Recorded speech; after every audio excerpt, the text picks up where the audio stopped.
J'ai jamais eu confiance en moi jusqu'à la fin de ma carrière. J'ai toujours eu ce sentiment d'imposteur. Parce que je suis pas issu d'une famille de sportifs, parce que j'avais commencé à 16 ans, parce que j'ai jamais rêvé d'être sportif de haut niveau. Et ça m'a poursuivi tout le temps. J'ai la chance de jouer avec le petit frère du capitaine de Bourgoin-Jallieu. Et il me remarque, il en parle au manager de Bourgoin de l'époque, Michel Couturas. Et il me dit, bon, on va te faire un contrat espoir. Et je monte à l'aventure, mais sans savoir où je vais. Je souffrais le martyr. On a toujours cru que je travaillais pas assez. Sauf que moi, je savais que je pouvais pas donner plus. Mais toi, dans ta tête, tu te dis, je vais bosser, je vais y arriver ou... Je me dis, qu'est-ce que je fous là? Est-ce que j'ai envie d'être là? Et plusieurs fois dans la saison, il me reprend par la manche en me disant « Sébastien, on sait que tu n'es pas endurant, mais par contre, toutes tes qualités, les autres ne les ont pas et on va y travailler dessus. » Et là, mais quel soulagement! Personne ne m'avait jamais dit ça. Tu me fais confiance et je vais te donner 300% de ce que j'ai. Coupe du Monde 2007, contre les Blacks. Nos leaders et notre capitaine, ils nous jettent ce maillot bleu-blanc-rouge en fait. Nous, les joueurs, on savait pas qu'on allait se mettre en ligne face à eux. On va leur montrer qu'il va falloir nous passer dessus pour gagner ce match et que ça va pas être facile. Et tu ressens quoi là quand on te dit ça? Ah mais fou. On était hors du temps en fait, on était hors de nos corps. Et donc on arrive, les hymnes, et puis on se met en ligne. Et t'es emporté par le truc, en fait t'es emporté par cette envie de les défoncer. Tu laisses tout, que tu vas y laisser ta peau. Et là, je pense que c'est là qu'on gagne le match. Parce qu'il y en a qui ont baissé les yeux. Mais quel kiff! Un moment où tu as été le plus ému, je pense que c'est pour la naissance de ma fille, parce que c'est un moment de vie important, et c'est un moment de vie que j'ai loupé. J'ai loupé plein de moments parce que quand tu joues, quand tu t'entraînes, quand tu pars 3 semaines avec l'équipe de France, quand tu pars... Et mon épouse m'a toujours dit, les premières fois, essaye d'être là, parce que ça repasse pas. C'est quoi ta plus grande peur?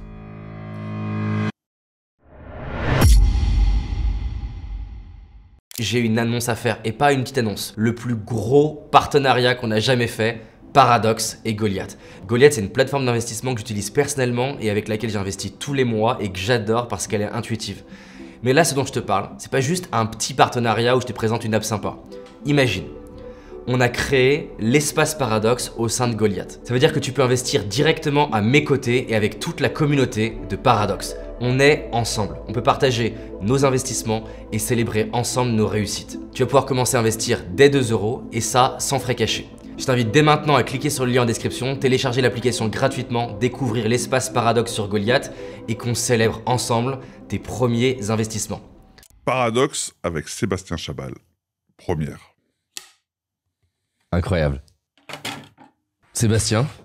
Ouais, David. Je suis vraiment content que tu sois là, comme je te disais, hors caméra. Moi, le rugby, ça a changé ma vie.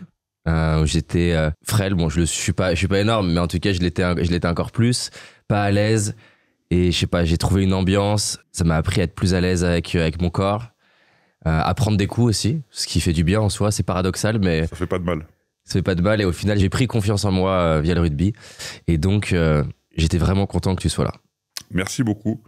Pour rebondir sur ce que tu viens de dire, le rugby a changé ma vie aussi. Il a changé ma vie d'homme.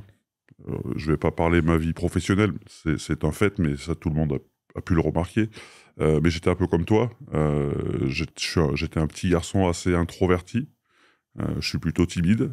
Je suis toujours assez timide. Si tu me mets dans une salle avec beaucoup de monde, tu devrais me retrouver vers la sortie ou dans un coin au fond tout seul. Parce que ouais, moi non plus, j'avais pas confiance en moi, j'avais mes copains, j'étais plutôt un suiveur qu'un leader. Et le rugby m'a donné une place en fait, m'a donné une place et m'a donné de la valeur. Et je crois que c'est important pour la confiance.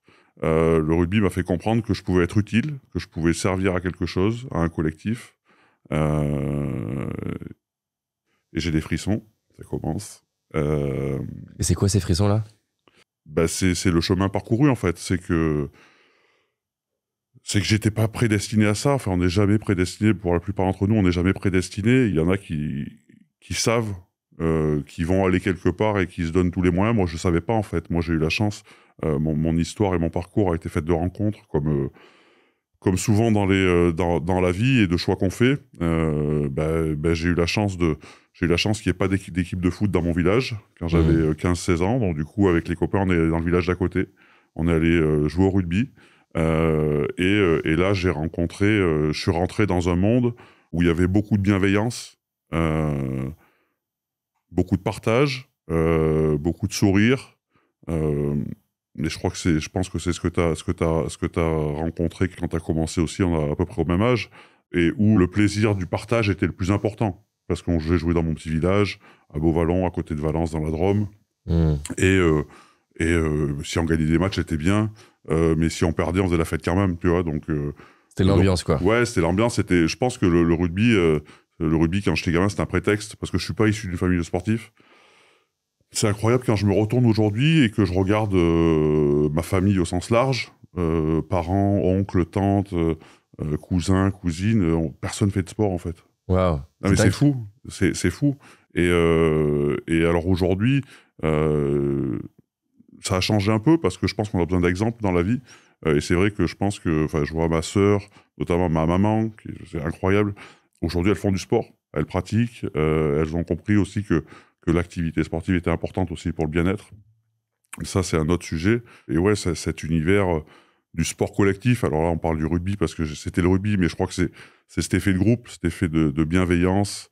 Le rugby, le sport amateur est tellement important. Le sport est tellement important pour la vie des gens et le sport collectif l'est encore plus parce que dans ces âges où tu te cherches, tu te confrontes à beaucoup de choses, tu te mets en difficulté, et puis ce que je te disais, sur certaines actions, tu es valorisé, donc tu prends de la confiance, tu aides, quand tu tombes, tu te relèves plus facilement quand tu es plein. Tu te rappelles d'un des premiers moments qui a été, entre guillemets, significatif au rugby pour toi, où tu as vraiment pris confiance, t'as réalisé, entre guillemets, que tu pouvais faire des trucs, que tu avais ce côté aussi bulldozer? Alors, j'ai jamais eu confiance en moi jusqu'à la fin de ma carrière. Wow. Ça, on y reviendra peut-être un peu plus tard. Mais oui, je me rappelle d'une action. Et alors, vu que j'ai joué un peu longtemps et que j'ai pris des pètes au casque, j'ai pas beaucoup de souvenirs. Mais vraiment pas beaucoup. Quand j'entends des copains qui me racontent la 73e minute du match, moi, je me rappelle même pas que j'ai joué ce match et je me rappelle même pas avec qui je les ai joués. Donc, bon, c'est pas très très grave. On le savait avant de jouer qu'on allait être un peu abîmé. Mais je me rappelle d'une action dans mon petit village, à Beauvallon. Je jouais, parce que j'avais quelques prédispositions, j'avais joué avec l'équipe senior. T'as déjà un certain gabarit? Oui, j'étais déjà grand, j'ai pas grandi d'un seul coup. Okay. Et j'étais déjà assez charpenté, mais j'étais plus fin. Ok. On montrera à l'image toi jeune, on a l'impression que c'est un autre homme, quoi. Mais c'est mon petit frère. Tu vois, mon petit frère aujourd'hui, c'est exactement ça. Mon petit frère est comme ça. Alors, j'ai fait un peu de viande dans le temps, et donc je jouais avec l'équipe senior, et alors je raconterai pas exactement l'action, mais il y avait un maul, ça doit être après une touche, machin, et là je m'extrais du maul, et je pense que je vais marquer. Et alors il y avait toujours un papy ou une mamie qui filmait avec la petite caméra et tout, et le soir au clubhouse, mais tout le monde y regardait cette action, et j'étais mis, voilà, et j'étais en lumière, soulevé, mais c'était incroyable. J'avais presque honte parce que quand t'es timide, t'aimes pas trop, mais c'était fantastique. Et je pense que c'est un de mes premiers vrais souvenirs de rugby, de performance, enfin de performance entre guillemets, mais là où t'aides ton équipe. Moi, ce qui me rend heureux, c'est pas d'être le leader. Alors après, le leadership, tu le prends des fois naturellement, ce qui a été mon cas, mais c'est vraiment d'aider mon équipe. Faire l'action qui fait la différence. Non, même pas. Alors si c'est toi qui l'as fait, c'est super. Mais déjà, de savoir que tu as fait le job pour aider ton équipe, ben voilà, tu as tout fait, quoi. Ce que j'ai toujours essayé de faire, et ce que je pense avoir toujours fait, même si j'ai pas fait que des bons matchs, c'est d'être un bon coéquipier. Voilà. Et de me donner à 200% pour mon équipe. J'ai jamais pensé à moi. En fait, j'étais pas important parce que ce qui était important, c'est l'équipe. Et ça, j'ai pas mal de managers qui me l'ont répété, qui nous le répétaient. J'ai jamais pensé à ma situation personnelle. J'ai jamais voulu être meilleur qu'un autre. En fait, je me suis jamais comparé aux autres. T'es peu compétitif, tu dirais? Ouais, enfin. Tu l'es forcément. Un petit peu. Heureusement. Un petit peu, mais moins que certains sportifs, quoi. Ah oui. C'est pas Michael Jordan, quoi, qui tu vois, c'est. Ah oui, c'est une obsession. C'est une obsession. Ouais. Ça m'a peut-être fait défaut. Hein. Si j'avais été comme ça, j'aurais été différent, c'est sûr. Ouais. Mais ça m'aurait pas rendu plus heureux, en tout cas. Moi, ce qui me rendait vraiment heureux, c'est de me sentir utile et d'aider le collectif. Et tout ce que je faisais, tout le travail que je faisais, parce qu'il y a beaucoup de travail. On voit les matchs, c'est joli, mais il y a un peu de boulot toute la semaine. C'était pas en pensant à moi, c'était en pensant à l'équipe. Et par exemple, c'est quoi? Ben, c'est de vouloir être plus fort parce que si tu es plus fort individuellement... C'est pousser à l'entraînement pour en gros, allez, on va gagner, on fait, j'en sais rien, la pompe de plus, mettre plus d'intensité à l'entraînement, c'est ce genre de choses? Alors faire plus, ça n'a pas trop été mon cas. Ok. Je faisais ce qu'il fallait faire. J'ai eu des périodes de ma carrière où il fallait que je passe des niveaux, que je passe des étapes et que je progresse, où bien sûr j'en ai fait plus. Mais ça, c'est un peu le propre de tous les sportifs de haut niveau. On en fait toujours un peu plus parce qu'on a toujours des points forts qu'on veut améliorer, des points faibles qu'on veut améliorer aussi. Mais non, vraiment. Alors, je ne sais pas si c'est clair ou si c'est compréhensible, mais je travaillais pour l'équipe, en fait. J'ai toujours travaillé pour l'équipe. J'ai jamais travaillé pour moi et j'ai jamais pensé à moi. Jamais. Tout ce que j'ai fait, c'est pour l'équipe. Donc toi, ta satisfaction, c'est l'aventure collective, c'est de gagner ensemble. Ma satisfaction, c'est d'avoir fait mon maximum pour l'équipe. J'ai contribué au groupe. Exactement. C'est ce qui me fait revenir au début de ce que je te disais, quand j'ai commencé le rugby, c'est que j'ai trouvé une place, en fait. J'ai trouvé une place, et dans ce cadre-là et dans ce collectif-là, j'ai réussi à aider mes copains. Voilà. Et je pense que c'est ce qui est chouette dans la vie. Et donc là, ce moment où t'as ce grand-père qui remonte les images et tout le monde est un peu en mode euphorie. En plus, j'arrive un peu à imaginer l'ambiance des fois. Le petit clubhouse, mais en plus, il la repasse en boucle, quoi. La cassette vidéo dans le magnétoscope. C'est le rituel. Mais même, ils l'ont ressorti pendant longtemps. Et des fois, on en reparle quand je revois mes anciens dirigeants. Et des fois, on en reparle, c'est rigolo. Et à quel moment tu sais, je vais devenir pro? Je le sais pas. Ok. Si on te propose, du coup? Je le sais pas parce que je joue 3 ans dans mon petit village. Et parce que j'étais un peu meilleur que mes camarades. Il y a le club de Valence, dans la Drôme, qui était le club phare qui devait jouer en 2e ou en 3e division à l'époque, me recrute, moi et mon meilleur ami. Donc on part à l'aventure, mais nous, on était vraiment plus efficace en dehors du terrain que sur le terrain. On était vraiment plus efficace dans ces moments-là. Même si on se débrouillait sur le terrain. Donc on part à Valence et on fait une année en junior Réchelle. Donc là, t'as quel âge là? Là, c'est en 96 ou 97, donc j'ai une petite vingtaine d'années. Ok. Donc on fait un an là, où sur le terrain, ça se passe encore très bien pour moi. Je suis encore au-dessus du lot, je le vois. Mais on fait beaucoup la bringue. Et j'ai la chance de jouer avec le petit frère du capitaine de Bourgoin-Jallieu, qui était une grosse équipe à ce moment-là. Je jouais avec Arnaud Chazalet et son frère Alexandre Chazalet était capitaine de Bourgoin et Alexandre descendait souvent voir son petit frère jouer. Et il me remarque. Il en parle au manager de Bourgoin de l'époque, Michel Couturas, qui a été une personne très importante pour moi. Et Michel, un jour, m'appelle. Moi, je suis tourneur-fraiseur de formation. J'étais en train de finir mon bac pro. Alors, j'étais en alternance. Et c'est un métier que j'avais choisi et qui me plaisait vraiment. Et moi, je regardais pas l'équipe de France. Je regardais un petit peu. Ça faisait 3 ans que j'avais commencé le rugby, 4 ans. Je connaissais pas les grands noms parce que j'avais pas cette culture. Le monde professionnel, j'avais jamais regardé pour essayer d'appréhender, voir comment ça se passait, ce qu'il fallait faire pour y arriver, en fait. Et Michel m'appelle, il me dit « Ah, il y a Alexandre qui m'a parlé de toi. Si tu veux monter, on se croise, on parle 5 minutes, quoi. Et puis je pense que tu peux faire... on peut te prendre en espoir et puis on voit ce qui arrive, quoi. » Et donc, je monte à Bourgoin un peu... sans savoir où je vais, et j'arrive, c'est la fin de saison, donc tu as tous les joueurs qui sont en train de faire les tests de fin de saison sur le stade autour de la piste. Et Michel était à la buvette du stade à côté, et puis Michel me serre la main. Je pense qu'on se dit pas grand-chose. Il me dit, bah, c'est bon, tu viens. Dans 3 semaines ou 4 semaines, on reprend, tu viens, on va te faire un contrat espoir. On va te trouver une entreprise dans laquelle tu vas être à mi-temps et le reste du temps, tu feras du rugby, parce qu'on est en 98. Le rugby venait de passer pro il y a 3 ans. Donc, il y avait beaucoup de joueurs qui bossaient encore, qui faisaient la double activité. Et je monte à l'aventure, mais sans savoir où je vais. Mais vraiment sans savoir où je vais. Donc, Alex m'accueille, le temps que je trouve un appart, que je m'installe. Et toi, c'est comment, là? Toi, à l'intérieur je sais pas. En fait, t'es content ou t'es un peu en mode curieux, quoi? Ben, même pas, je suis en mode, c'est même pas curieux, c'est un peu la peur, quoi. Ah oui, ok. C'est l'appréhension, la peur. Est-ce qu'ils savent vraiment qui je suis Exactement. Est-ce qu'ils réalisent que je suis pas à la hauteur, quoi? Eh ben, est-ce qu'ils réalisent que le mec, il était meilleur à l'apéro que sur le terrain, même s'il avait un peu des aptitudes sur le terrain, quoi. C'est vraiment ça. Ouais. Et je me rappelle, mais d'ailleurs, on en reparle souvent quand on se revoit avec les copains. Quand je repense à ce moment, c'est horrible. Le premier entraînement, on part, alors il y a 25 ans, on faisait beaucoup de footing très long. Comme des vieilles, machin, on n'était pas encore dans toute la mesure de la performance, de la diversification des entraînements. Aujourd'hui, c'est hyper pointu. Nous, on partait faire des footings, quoi. On pensait que pour gagner un match de rugby, il fallait courir pendant 6 jours comme une vieille. Donc on part du stade de Bourgoin. Si un jour tu passes à Bourgoin, tu regarderas, et tu pars devant la grille du stade. Donc on part en footing, et on part du côté de Rugby-Monceau. Tu auras des repères. Et il y a le pont qui passe par-dessus l'autoroute. Et là, j'explose comme un popcorn. Mais on courait à 9 km/h. Et le pont de l'autoroute, pour ceux de Bourgoin qui voient exactement, il doit être à peu près à 500 mètres. Et là, Alex Chazalet me regarde.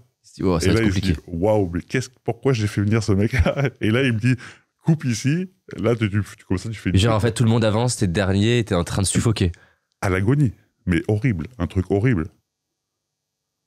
C'est parce que quand tu joues, tu t'entraînes pas, en fait. Tu fais pas de préparation physique quand tu joues dans les petits clubs. Et là, t'as un niveau de gens qui sont entraînés physiquement. Oui, mais là, on parle que d'un footing. Vraiment, c'était un footing, quoi. Et au bout de 500 mètres, allez, peut-être 1 kilomètre. Et là, un popcorn. Et là, je me dis, ça va être long, ça va être compliqué. Je pense que je vais vite rentrer chez moi. T'as peur, justement, toi qui es très sensible au groupe, t'as peur de décevoir, là, d'un coup, le groupe? De le décevoir, non. Mais qu'ils se disent ce qu'ils se sont dit. Qui c'est celui-là? Qu'est-ce qu'il fait là, quoi? Pourquoi il est là, en fait? Parce qu'il y avait plein de gamins qui avaient le niveau pour venir faire des essais, la chance qu'on m'avait offerte, et qui ne l'ont pas eu, et moi, on me l'a donné. Donc je me dis, je me dis, c'est pas pour moi, en fait. Je me dis, fin de semaine, je vais essayer encore 2 trucs et je vais rentrer, quoi. Parce qu'en plus, le rugby, sur la partie rugby, ballon, vu que j'avais pas tout l'apprentissage de l'école de rugby jusqu'au senior, je l'ai traîné un peu toute ma carrière, mais j'étais pas le meilleur pour faire une passe ou pour faire, tu vois, j'étais plus le ballon sous le bras et puis on avance, quoi. Oui, t'es pas le meilleur techniquement. Exactement. Alors quand t'es pas le meilleur physiquement, que t'es pas le meilleur techniquement, et que t'arrives dans un club, ils venaient de faire 3 finales. Ils avaient finale du championnat de France, finale de la Coupe de France et finale de Coupe d'Europe. Non, mais c'est horrible. T'es pas bien là. Ah non, j'étais pas bien. Et en plus, c'est comme t'as pas de famille dans le sport. En plus, de ce que je comprends, ta famille, ils sont comme très modestes financièrement. Oui, moi je suis de la classe moyenne. Alors ma maman nous a élevés, puis après elle a fait des ménages, puis après elle a ramassé des fruits, puis après elle a fait des petits jobs. Mon papa donc ils comprennent même eux rien finalement à ce qui t'arrive. Ah ben non. Ils se disent mais qu'est-ce que c'est que ce sport? Il y a un club de sport qui t'a appelé, qui te donne 2500 francs par mois, qui te paye ton appartement, qui t'a trouvé un boulot à mi-temps un peu factice, un peu farce, où tu vas travailler 4 heures par jour. C'est pas la vraie vie des gens, quoi. Moi, j'ai toujours vu mon père et ma mère se lever le matin pour aller bosser, quoi. Ouais, et faire des boulots pas faciles. Et faire des boulots pas faciles, mais aller bosser, quoi. Ouais. Donc, je suis pas sûr qu'il y ait des boulots bien plus faciles que d'autres. Oui, il y a des métiers manuels qui sont plus compliqués, mais ils savent pas où je suis parti, en fait. Ils se disent, j'étais pas très loin, j'étais à Bourgoin, j'étais à 1 heure. Donc, au pire, ils auraient pu venir me récupérer. Mais j'ai été élevé avec beaucoup d'amour, beaucoup de bienveillance. J'ai manqué de rien. Quand les parents sont bienveillants, on n'a pas cette envie ou cette sensation de manque parce qu'on vivait avec pas grand-chose, quoi. Moi, j'avais la chance d'avoir une mobilette quand j'étais ado. J'ai toujours eu à peu près ce que je voulais. J'avais de la liberté, beaucoup de liberté. Moi, j'ai grandi avec des parents qui étaient peut-être un peu inconscients, mais qui avaient confiance en nous et qui nous laissaient faire un peu tout et n'importe quoi. Un peu l'opposé du nouveau monde, quoi. Ouais, ben moi, à 13 ans, je piquais la voiture de ma mère et je partais dans la campagne parce que ça me faisait rire, quoi. Et alors ma mère, elle hurlait au balcon, elle sortait, elle voyait sa voiture partir. Et je revenais, elle m'engueulait, mais sans plus. Et le soir, elle le disait à mon père, il m'engueulait à peine, mais il était fier de moi, parce qu'il avait fait un peu les 400 coups quand il était gamin, quoi, tu vois. Donc j'ai eu la chance de grandir je pense qu'à une époque où c'était encore possible. Ouais. Alors c'était sûrement inconscient, mais oui, donc je me retrouve à Bourgoin, et après cette séance de footing, premier entraînement de rugby, c'est marrant parce que j'étais avec lui hier soir, avec Pierre Rasky, qui était le capitaine numéro 8. En fait, moi, quand je jouais à Beauvallon, qu'on s'entraînait, on faisait des matchs, quoi. T'étais à balles réelles, t'étais toujours à fond, et c'était comme ça, et puis on prenait du plaisir comme ça. Sauf qu'au haut niveau, il y a des séances qui sont dirigées avec contact, sans contact. Là, c'était une séance juste sans trop de contact. Et premier ballon que Pierre Rasky prend, j'arrive en planche et je le dessoude. Et Pierre Rasky, il a tendance à râler beaucoup, on l'appelait grincheux. Mais qui c'est ce con? Mais qui c'est qui l'a fait venir? À la deuxième séance, chaud. Là, tu démarres, c'est de l'enchaînement. Sur les chapeaux de roue. Au moins, il te repère et Ah oui, au moins, il il savait que j'étais là, ouais. Mais toi, dans ta tête, tu te dis, je vais bosser, je vais y arriver? Non, mais... Non, je me dis pas ça. Je me dis, déjà, qu'est-ce que je fous là? Est-ce que j'ai envie d'être là? Parce que moi, le rugby, c'était pour faire la fête avec mes copains. Enfin, pour passer... Enfin, la fête, je parle beaucoup d'à côté, mais non, c'était pour sur le terrain, on prenait du plaisir. Mais jamais quelqu'un m'avait dit, bah là, cette action, t'as pas couru assez ou t'étais pas au bon endroit. C'était pas ça, le rugby. Moi, c'était le rugby de village, le rugby clocher, où chacun donnait le meilleur de lui-même pour essayer de faire gagner son équipe. Mais il y avait pas d'analyse. Enfin, c'était pas le haut niveau, quoi. Et je me dis vraiment, qu'est-ce que je fous là? Est-ce que j'ai envie de faire ça? Et puis finalement, alors après, tu vois, j'ai pas de vrais souvenirs. Ben ça s'est bien passé, quoi. J'ai pris le pli. Petit à petit, je me suis mis au niveau des autres. Je pense que les autres ont vu que j'avais quelques qualités aussi et que j'étais pas un escroc, que j'étais pas un imposteur. Et puis petit à petit, j'ai fait ma place et j'ai eu la chance de parler de Michel Couturas. Le manager de Bourgoin, l'entraîneur-manager de Bourgoin. Je pense que le premier jour où je suis monté le voir et que je lui ai serré la main, je pense qu'il savait exactement qui j'étais. Je pense qu'il avait cette capacité à lire dans les hommes. Et voilà, les frissons reviennent. Et techniquement, stratégiquement, c'était pas le meilleur. Mais il savait tirer les bonnes ficelles et appuyer sur les bons boutons pour que, individuellement et collectivement, on soit des machines, en fait. Et parle-en à tous ceux qui ont joué contre Bourgoin à cette époque-là. Venir jouer à Bourgoin, c'était pas facile, c'était pas rigolo. Parce qu'on était une équipe... déjà, il y avait beaucoup de talents. Il avait cette capacité à repérer les talents. Il a sorti un nombre de joueurs incalculable des petits villages autour. Donc ça, c'était une de ses vraies forces aussi. On était le petit village gaulois, en fait. Bourgoin, tout le monde pense que c'est dans la montagne. En fait, c'est sur la plaine, hein, c'est entre Lyon et Grenoble. Tu parles le rugby du sud-ouest, là où sont la majorité des clubs, tout le monde pensait que Bourgoin, on était à 4000 d'altitude. Donc il y a une forme de légende autour de... Ouais, c'est le petit village gaulois. Et donc tu disais, ça m'a mis des frissons là quand tu disais Michel, hein, c'est ça? Oui. C'est quoi? C'est le fait qu'il ait vu en toi ce que toi-même t'arrivais pas à voir? Ouais, il me laisse faire mes expériences de vie, c'est-à-dire sortir un peu trop... Et plusieurs fois dans la saison, il me reprend par la manche et en me disant Sébastien, bien sûr, t'es jeune, bien sûr, il faut que t'en profites. Là, il faut avoir une certaine exigence et je crois que t'as les capacités pour faire quelque chose de bien, pour changer ta vie, quoi. Wow. Tu vois? Et c'est vraiment ces mots, son regard, ce que tu vois. Cette bienveillance. Et personne m'avait jamais dit ça, tu vois? Voilà, quand quelqu'un croit en toi et t'as envie de lui donner raison et te le montre, moi je suis quelqu'un qui marche qu'à l'affectif.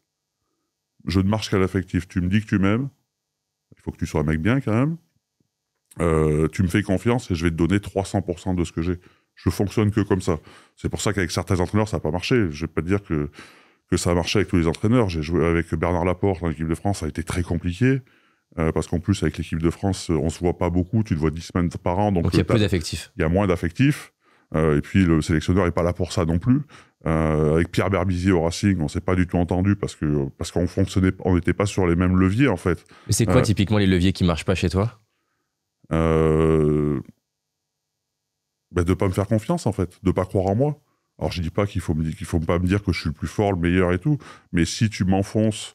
en fait, et quand j'en parle, ça me fait encore mal. Donc, tu auras bien compris que j'ai pas des grandes qualités d'endurance. Même si je les ai beaucoup travaillées, physiologiquement, j'ai pas ça, en fait. J'ai beaucoup de viande rouge, je suis très vite, très puissant. J'étais très fort, mais vraiment. Et en fait, vu que j'étais pas endurant et qu'on était vraiment au début du professionnalisme, que je te disais, on faisait des courses longues, mais qui n'étaient pas du tout adaptées à mes compétences. En fait, j'en chiais comme une bête. Je souffrais le martyr. Et ben, on a toujours cru que je travaillais pas assez, que je donnais pas assez. Sauf que moi, je savais que je pouvais pas donner plus, quoi. Et en 2004, après 6 années à Bourgoin, je pars en Angleterre. Je pars avec Philippe Saint-André, qui était passé par Bourgoin 2 années, que j'avais eu, et Philippe repartait en Angleterre parce qu'il avait déjà joué à Sale, dans la banlieue de Manchester. Et Philippe savait que j'étais en fin de contrat, que je voulais partir de Bourgoin, ou que je cherchais, que je regardais à partir pour continuer de progresser.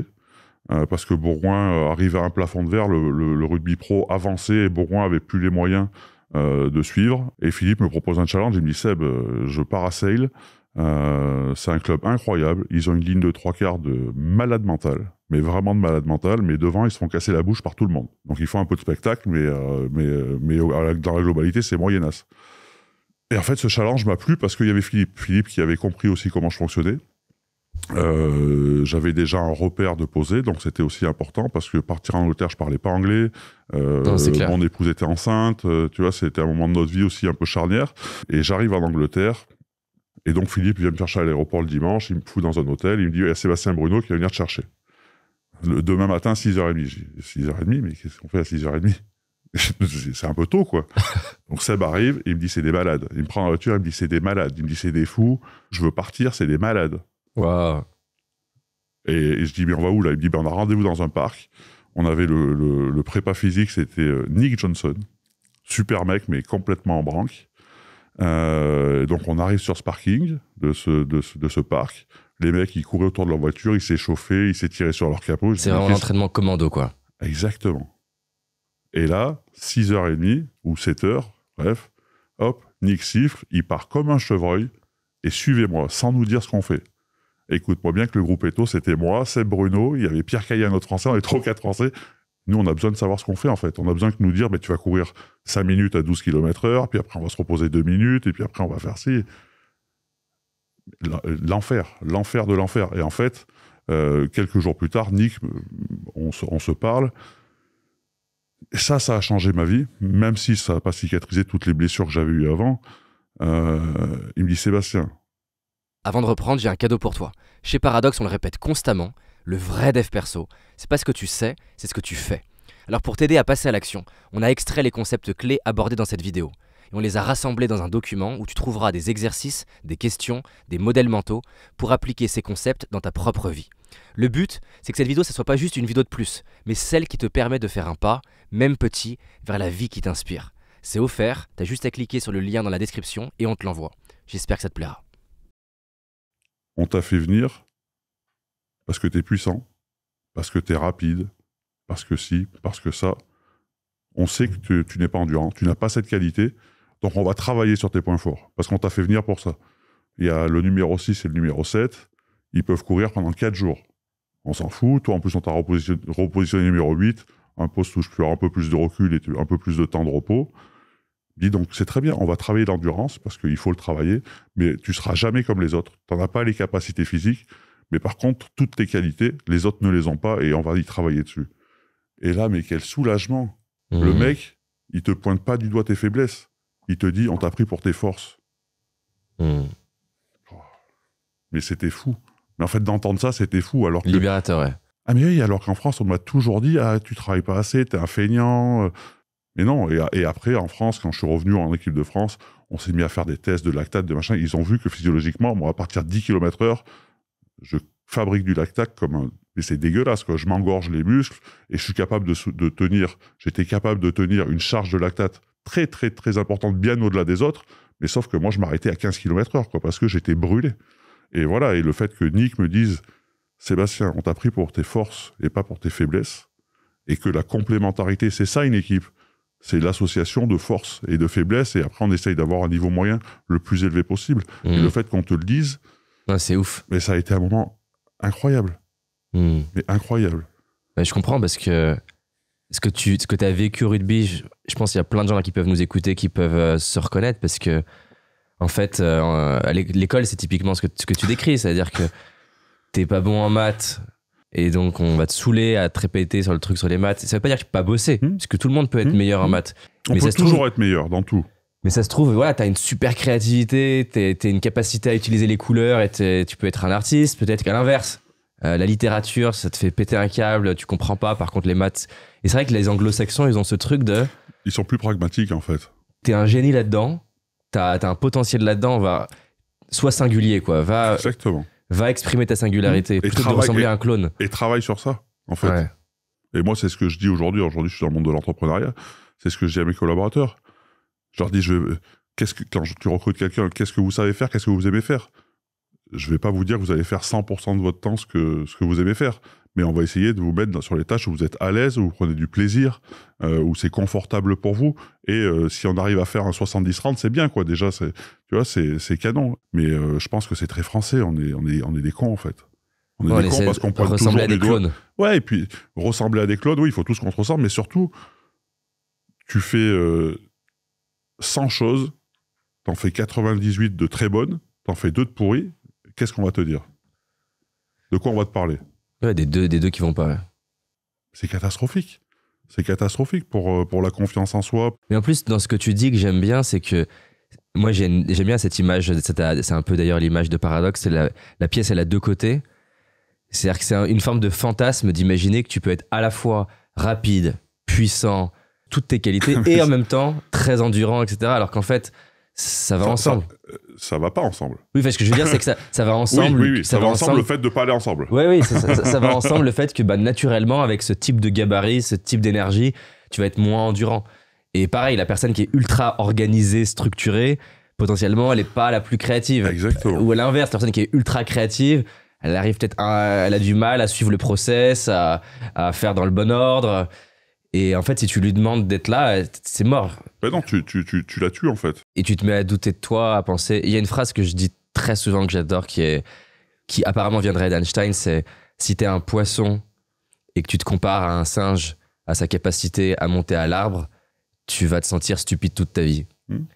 Et voilà, j'adore ça, c'est-à-dire qu'en fait, t'es pas fait pour monter à l'arbre. Par contre, t'es peut-être incroyable pour nager, quoi. Pour nager, t'es un peu meilleur. et c'est ça, quoi. Ouais. Ouais, c'est vrai que les anglo-saxons, moi la culture anglo-saxonne, elle m'a beaucoup aidé justement à prendre confiance en moi et être plus pragmatique sur où est-ce que je suis bon. Typiquement, on va parler tout à l'heure de business, mais je m'épuisais dans la comptabilité, dans l'administratif, dans les process, et je me demandais d'être endurant, tu vois, si on continue la métaphore, quoi. Et en fait, il y a des gens qui sont exceptionnels là-dedans. Bah oui. Et d'accepter le fait, ce que tu viens de dire, qu'on ne puisse pas être bon partout, c'est déjà une première étape qui est importante. Et je crois que c'est Steve Jobs qui disait, moi je prends des mecs plus intelligents que moi, c'est pas pour leur dire quoi faire. Qu'est-ce qu'ils ont à faire, ouais. C'est pareil. Moi, j'ai une équipe qui fait la compta parce que je sais pas le faire, parce que on y arrivera peut-être, hein, on arrivera à faire trois additions, mais on est nul, quoi. Et il y a des gens qui ont des compétences, donc prenons-les. Moi, j'embauche pas des gens pour leur dire quoi faire. Donc voilà, on est au service d'un collectif et on est le maillon d'une chaîne. Donc ne croyez pas que parce que vous pensez que vous n'avez pas le titre, machin, vous n'êtes pas important. On est tous importants. Et on a tous des qualités. Et si vous êtes là, c'est pour quelque chose. C'est parce que vous apportez une plus-value à l'équipe et au collectif. Non, c'est clair. Dans ta carrière, j'aime bien vivre, entre guillemets, au travers de mon invité, un peu un moment. Raconte-moi juste un match, tu vois, qui peu importe que vous ayez gagné ou perdu, juste pour arriver à le vivre au travers de toi, du moment où tu es dans ta chambre d'hôtel ou je sais pas où, jusqu'au vestiaire pour voir l'ambiance. Est-ce que tu te marres? Est-ce que tu es sérieux? Comment c'est? Ou si tu veux, un match moi qui m'a marqué, qui a marqué beaucoup de Français, on peut y aller. C'est contre les All Blacks. 2007, on m'en parle beaucoup. et j'aimerais bien que tu me racontes qu'est-ce qui se passe avant. Vous allez être contre les All Blacks. C'est un peu des légendes dans le rugby. Et ils sont très très très connus. Ils sont surtout très forts. Ils sont très... C'est un peu ce qui est plus important.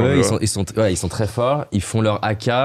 Raconte-moi de la veille ou même d'avant, un peu comme ça, moment par moment, les moments qui te reviennent jusqu'au match et surtout jusqu'à ce moment où tu vas te mettre face à eux et aussi là vous portez le côté tricolore. Alors on va resituer, hein, c'est Coupe du Monde 2007, Ouais. Coupe du Monde en France, et donc aucun supporter français n'avait pris de place pour Cardiff. Donc imagine-toi qu'on arrive, on doit arriver en début de semaine ou 3-4 jours avant le match à Cardiff, il y avait que des supporters néo-zélandais. Dans notre hôtel, il y avait que des néo-Z. On était dans l'ascenseur, il y avait des supporters néo-zélandais qui rigolaient. Dans la rue, il y avait des supporters néo-zélandais. Il y avait pas de Français. Et je crois que c'est une partie de ce qui commence à nous faire gagner. Tu vois, parce ça que, vous met dans ce mode un peu gaulois à nouveau. Un peu ouais, mais parce que déjà, quand tu joues contre les Blacks, tu sais que tu as 8 chances sur 10 de perdre. En Coupe du Monde, là, t'es pas chez toi. T'es de la Coupe du Monde en France, mais tu vas jouer à Cardiff. Le stade va être noir. Il n'y aura pas de bleu, pas beaucoup. Donc tu sais que, quoi qu'il en soit, ça peut être qu'une bonne nouvelle, ce qui se passe là. T'es voué à perdre ce match. En fait, c'est écrit que tu dois perdre ce match parce que les circonstances sont comme ça, parce que tu joues contre la meilleure équipe du monde, parce que t'es face à l'adversité, parce que t'es tout seul, t'es tout seul à Cardiff. Mais d'un autre côté, avec cette sensation d'avoir pas grand-chose à perdre, avec le fait que ça soit les Blacks et que mine de rien, 99 tu les tapes dans une demi-finale incroyable. Les Français ont toujours fait des coups contre les Blacks, donc ils sont pas très sereins, quoi. Ils se disent c'est contre Français, ils vont nous faire un truc tordu, on sait pas. Donc on s'entraîne. Moi je me rappelle, on joue à la Coinche et au Tarot, au milieu du hall de l'hôtel, des Blacks de partout. On est hyper détendu. Et moi j'étais plutôt détendu et à rigoler, à faire deux trois blagounettes. Je me mettais pas, j'avais de la pression, mais j'arrivais à rester assez détaché, et en fait, on passe une semaine incroyable, mais vraiment studieuse, sans pression, juste vouloir essayer ce que je dis depuis le début, de donner le meilleur de nous-mêmes. Et puis sur un malentendu, on va gagner, quoi, tu vois. Et donc on arrive au stade, donc voilà, une ambiance de folie, pareil, des blagues de partout, donc on se change. Moi j'aimais bien m'isoler, voilà, je mettais mon casque de Walkman, j'écoutais de la musique, généralement de la variété française, pas des trucs qui sont super motivants, j'avais pas du hard rock, du machin. Plutôt calme, quoi. Plutôt très calme. On sort s'échauffer. Et toi à l'intérieur, l'adrénaline commence un peu à monter, ça se passe comment là, là-dessus ? Là tu commences à être bouillant. Là, mais t'es très focus, t'es quand même très focus sur l'événement qu'il y a, sur le match et sur ce qu'il va falloir donner. Donc, c'est l'adrénaline du coup qui t'oppresse pas trop, c'est-à-dire t'es concentré, quoi. Non. Alors moi pendant juste avant de sortir, moi donc je mettais mon casque et en fait par rapport à ce que je te disais, cette situation d'endurance qui m'a vraiment fait mal, même si quand je suis passé en Angleterre, il m'a fait comprendre que si j'étais pris, c'était parce que j'avais des qualités. Je pouvais pas m'empêcher de me dire que ça allait être dur, que j'allais souffrir, que j'allais peut-être pas être capable de tenir le match, alors j'en avais joué des dizaines, voire des centaines avant. Et donc ça crée du bruit, ça. Non, mais je me mettais dans ma tête et je me faisais de la visualisation, tu vois. Tu disais, plaques, tu tombes, tu te relèves, tu cours. Tu plaques, tu tombes, tu te relèves, tu cours. Tu plaques, tu tombes. Et je me répétais ça, mais des centaines de fois, comme un gaga, quoi, en fait, tu vois. Tu te conditionnes. Je me conditionnais. Donc on sort, on machin, hop, on rentre pour mettre le maillot, on quitte le maillot d'échauffement, on met le maillot de match. Et là, nos leaders et notre capitaine, ils nous jettent ce maillot bleu-blanc-rouge, en fait. Nous, les joueurs, on savait pas ce qu'on allait faire ça. On savait pas qu'on allait se mettre en ligne face à eux. C'est nos leaders qui avaient préparé ça dans la semaine. Mais qu'est-ce que tu fais? Qu'est-ce qu'on va faire? On va faire ça et on va se mettre en ligne en face d'eux. On va leur montrer il va falloir nous passer dessus pour gagner ce match et que ça va pas être facile. Là, tu ressens quoi, là, quand on te dit ça? Ah, mais fou. Ah, mais c'est fou. C'est fou. Parce que le haka, même si c'est leur culture, qu'il faut le respecter, à ce moment-là, généralement, ils prennent un petit ascendant psychologique sur toi. Mais c'est clair, c'est impressionnant. Toi, t'es un peu passif, tu le subis, quoi. Moi, j'ai eu la chance de le vivre quand j'avais une vingtaine d'années à mes débuts, en Nouvelle-Zélande. À la fin du haka, j'avais juste envie de leur dire merci les mecs, super spectacle, on va boire une bière, et puis voilà, t'es mort t'as le trac. Bon, après, avec l'expérience, et quand tu l'as vécu plusieurs fois, tu t'en sers comme levier de motivation. Mais là, donc on arrive, et toute l'équipe, on savait pas, en fait. Et donc, on arrive, les hymnes, et puis on se met en ligne. Et t'es emporté par le truc. En fait, t'es emporté par cette envie de les défoncer. Je suis désolé de dire ça, de cette envie de gagner ce match. Et de leur... Ça se voit dans ton visage. Et là, je pense que c'est là qu'on gagne le match. Parce qu'il y en a qui ont baissé les yeux.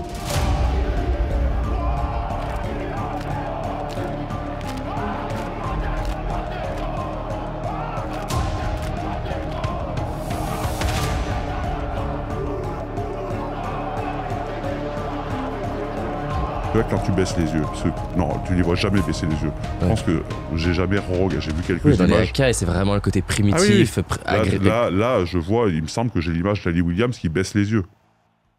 À partir du moment où tu l'as fait baisser les yeux, il a commencé à perdre. Tu vois, il y a le verre dans la pomme qu'ils avaient parce qu'on était français, parce que souvent on leur cassait les pieds et qu'on arrivait à les battre à des moments incroyables. Là, je pense que ça leur est revenu en boomerang dans la gueule. Ils se disent, putain, mais qu'est-ce qu'ils nous font encore ceux-là? Mais ce moment, il était fou.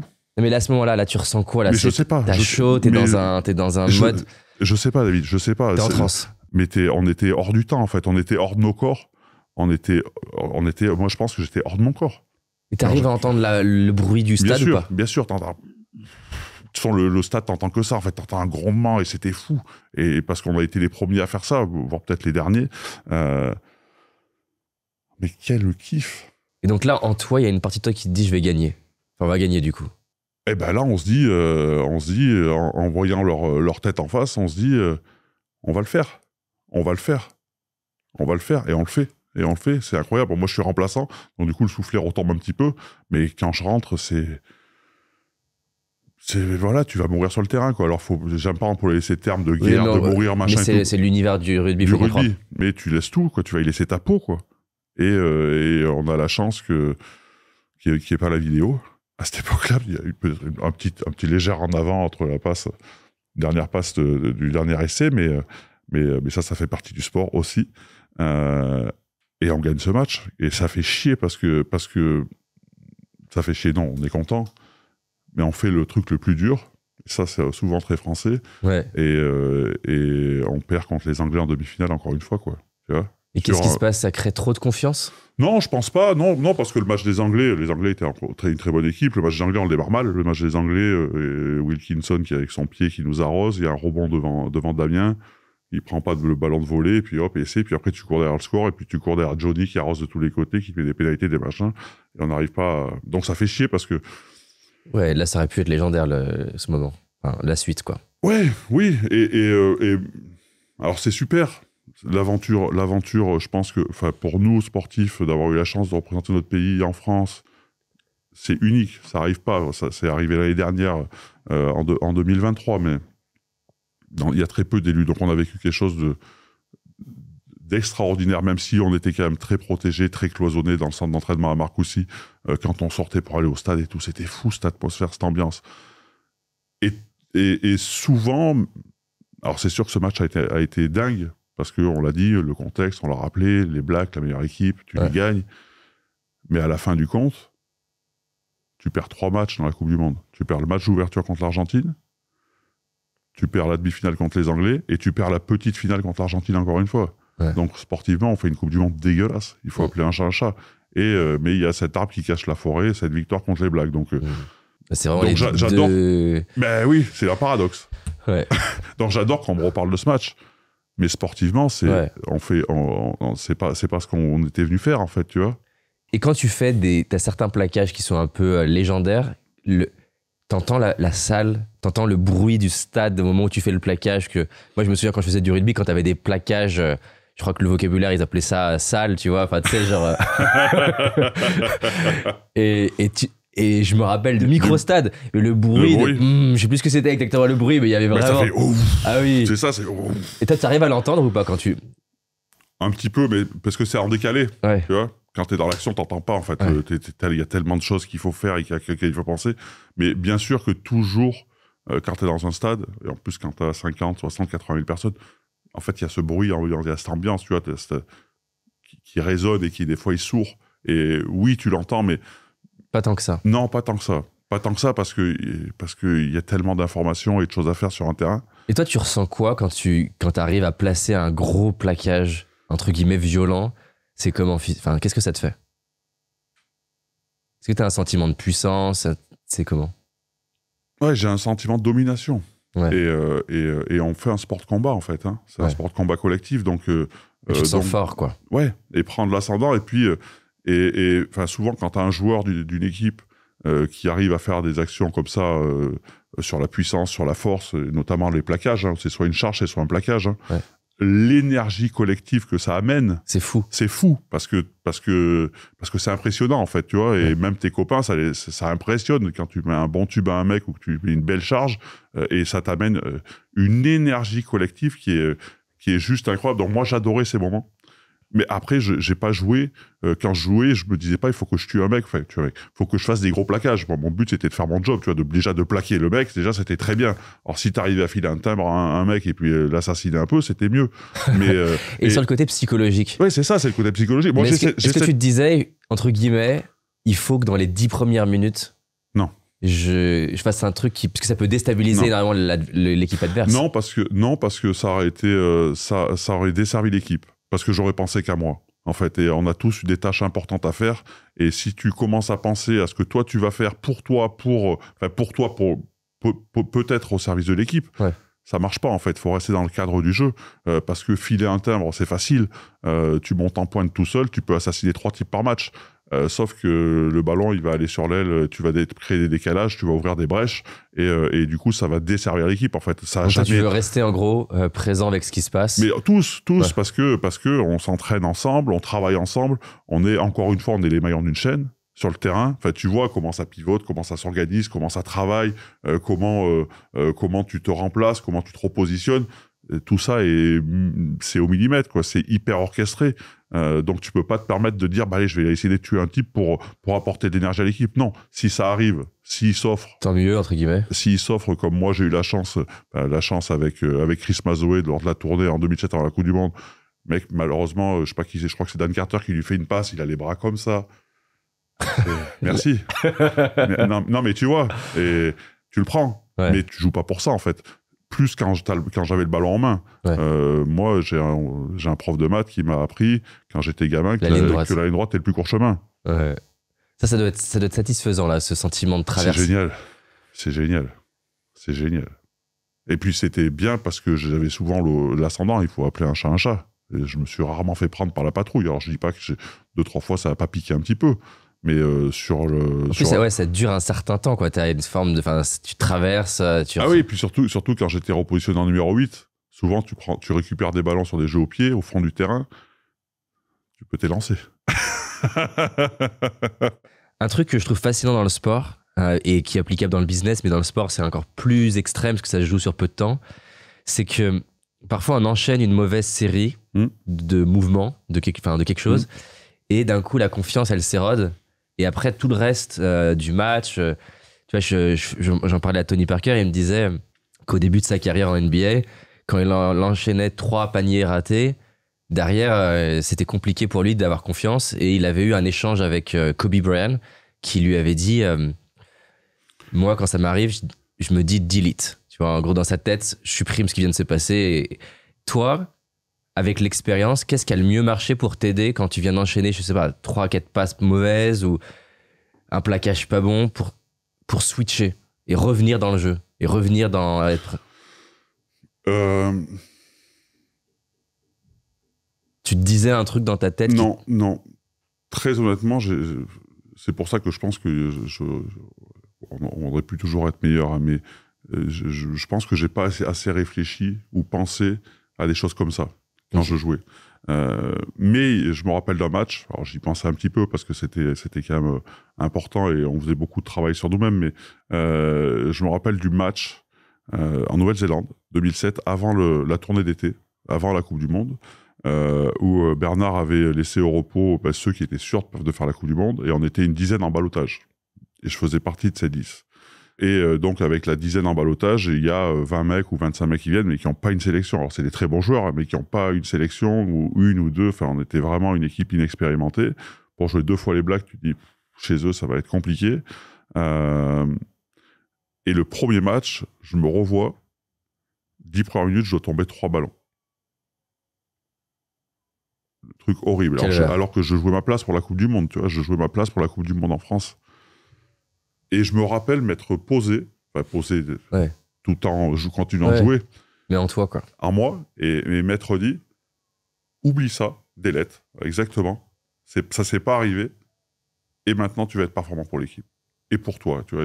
C'est peut-être un des seuls moments que je me rappelle où j'ai pensé à moi. Vraiment, parce que là, c'était ma place que je jouais. Et derrière, en plus, je crois que c'est ce match où il y a le plaquage sur Chris Mazo et machin. Donc la confiance est revenue au galop. Mais c'est une des seules fois où vraiment je me rappelle, mais vraiment comme si j'y étais encore, quoi. Dire, bon, allez, non, oublie ça. C'est pas toi. C'est pas ce que tu peux apporter à l'équipe. C'est pas de faire 3 ans d'avant que tu peux apporter à l'équipe. Tu vas faire le job. Et t'as le niveau pour être là, parce que c'est encore cliché parce que tu dois l'entendre souvent, mais j'ai toujours eu ce sentiment d'imposteur, tu vois, parce que j'ai commencé à 16 ans, parce que je suis pas issu d'une famille de sportifs, parce que cette culture était pas ancrée en moi, parce que j'ai jamais rêvé d'être sportif de haut niveau, parce que, et ça m'a poursuivi tout le temps, quoi. Donc. Et tu penses que c'était un moteur aussi ? Ça t'a servi ou pas ? Ou ça t'a de te sentir entre guillemets pas assez, pas à la hauteur, ça t'a servi aussi ? Je sais pas, à rester humble ou à... Ça, je pense que c'est plus dans l'éducation de l'enfant que j'étais. Voilà. Okay. Je pense que c'est... Voilà, on a parlé de mon cocon familial. Voilà, moi, j'ai grandi principalement donc, voilà, dans une famille dont je t'ai raconté.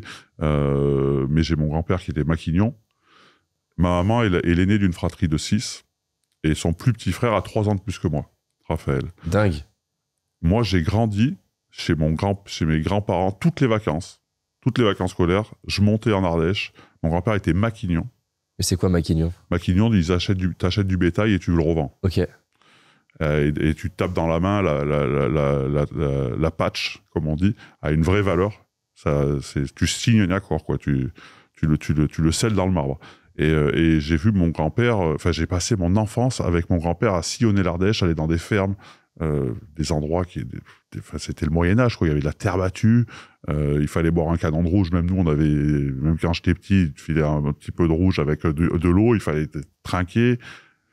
Et en fait, j'ai eu cette éducation du respect du travail, du respect de l'argent, et de la parole donnée. Voilà. Voilà, la parole donnée a une vraie valeur. Et aujourd'hui, moi, si on fait du business et qu'on se serre la main, j'ai pas besoin de faire de contrat. Par contre, fais-moi la pas à l'envers, quoi. Ça t'est déjà arrivé, entre guillemets, parce que toi, t'es comme ça, de pas réaliser qu'en face, l'autre n'est pas comme ça ? Mais je me suis fait niquer des millions de fois.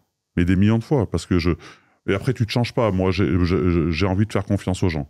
Voilà. Donc, malgré ça, tu te dis, tant pis, quoi. Oui. Alors, au bout d'un moment, quand tu mets un peu d'avocat au milieu. Non, et puis t'essayes d'être un peu plus intelligent, quoi, de border un peu plus le truc. Mais si quelqu'un veut te niquer, il te nique. Quoi qu'il en soit. Et quand ça t'est arrivé, ça te déçoit, genre t'es en mode...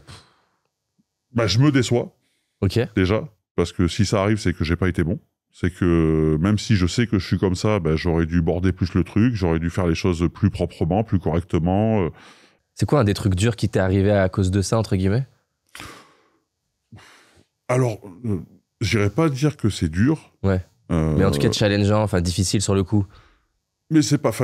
non, je peux pas utiliser le mot difficile. Okay. Décevant. Tu vois, pour moi, c'est décevant. Alors après, on parle de beaucoup d'argent, mais c'est pas grave. L'argent est pas... pour moi, l'argent est pas une finalité. En fait, l'argent est un moyen pour pouvoir faire des choses. Moi, mourir le plus riche du cimetière, ça m'intéresse pas, en fait, je m'en fous. Mais c'est quoi, c'est un business, ça c'est un deal? Non, c'est quand j'ai commencé à avoir une certaine notoriété, voilà, j'avais pris une agent qui était la sœur de quelqu'un que je connaissais très bien, qui était attaché de presse à l'équipe de France et qui m'a niqué, quoi, qui m'a piqué $1,5 million. Waouh. Ça fait mais c'est pas grave. Mais c'est vraiment le plus dur, c'est le côté confiance. C'est la confiance qui est brisée, c'est ça. L'argent, c'est beaucoup d'argent. C'est pas grave en fait. C'est juste cette déception-là, tu vois, et le mensonge, tu vois. Ça a été loin. On a été en procédure, machin et tout ça. Mais je trouve ça triste en fait. Plus triste par rapport entre guillemets à l'humanité, enfin ce côté de merde, pourquoi c'est comme ça, quoi. Mais je comprends pas pourquoi des gens agissent comme ça en fait, tu vois, alors que dans le deal de départ, tout le monde était très content et gagnait très bien sa vie. Ouais. Pourquoi tu es obligé de niquer l'autre, en fait? Qu'est-ce que ça t'apporte de plus? Est-ce que tu es plus heureuse ou plus heureux? Est-ce que tu vis bien cette situation? Est-ce que tu y repenses? Ou alors est-ce que tu fais des lettres et du coup tu passes à autre chose? Mais ça veut dire que t'es pas constitué normalement, quoi. Enfin, il me semble que l'humain a un peu d'empathie, un peu de bienveillance, et que normalement ça devrait être assez facile de travailler ensemble, quoi. Enfin, on a envie de bosser ensemble parce qu'on s'apprécie, ben on va le faire. On se tape dans la main, on le fait. On n'a pas envie, on se le dit, quoi. Alors, c'est sûr qu'avec l'âge, et puis des fois, tu as des situations qui sont... Aujourd'hui, j'ai le choix, je pense que tu l'as aussi, de travailler avec qui tu veux. Voilà, d'arrêter de travailler avec des cons. Et ça, c'est un vrai luxe. Je dis, on l'a pas tout le temps dans sa vie, et des fois, on l'a jamais. Donc, il faut faire la part des choses. Mais pourquoi vouloir travailler avec quelqu'un pour le défoncer, ouais. Alors, pour le défendre, alors que tu sais que de toute façon, à la fin, ça va être la merde. Ouais. Je comprends pas, en fait. Tu te nourris du conflit, tu te nourris... Ouais, parce que dans l'histoire, tout le monde perd, en plus. Ben oui. T'as perdu du temps, t'as perdu de l'énergie, t'as perdu souvent de l'argent, des relations, t'as abîmé un peu ce qui est autour. En fait, je comprends pas ce fonctionnement. Donc, je me dis que ça existe, qu'on vit pas chez les bisounours, que je borde un peu plus les trucs, mais je fais toujours confiance aux gens. Je pense que l'humain, à la base, il n'est pas comme ça, quoi. On est là pour s'entraider et puis pour faire des choses collectives et faire des belles choses collectives. Voilà. Et je parle pas de trucs extraordinaires. On va parler du business, juste peut-être en transition à ça, sur 2 sujets. Justement, cette transformation physique, la barbe, les cheveux. À quel moment tu t'es dit que je vais faire ça? Et quel impact ça a eu à la fois sur ta notoriété et même sur, entre guillemets, la peur des adversaires, parce que ça, en fait, c'est vraiment, quand tu vois la photo de toi, justement, tout rasé, cheveux courts, franchement, je pense que si je sais pas que t'as été comme ça, je me dis, c'est pas Chabal, tu vois, Mon épouse a très bien résumé ça. Elle me dit, vu que je parlais pas anglais, aller chez le coiffeur, machin et tout, elle me dit, mais en plus, sans t'en rendre compte, tu t'es caché, en fait. Je me suis caché derrière cette barbe et derrière ces cheveux parce que je veux pas, voilà, ne me regardez pas trop. Ce qui a créé l'opposé, c'est le bordel, quoi. Ça a pas trop bien marché. Mais c'est ça, en fait. L'histoire, c'est que je l'ai pas choisi.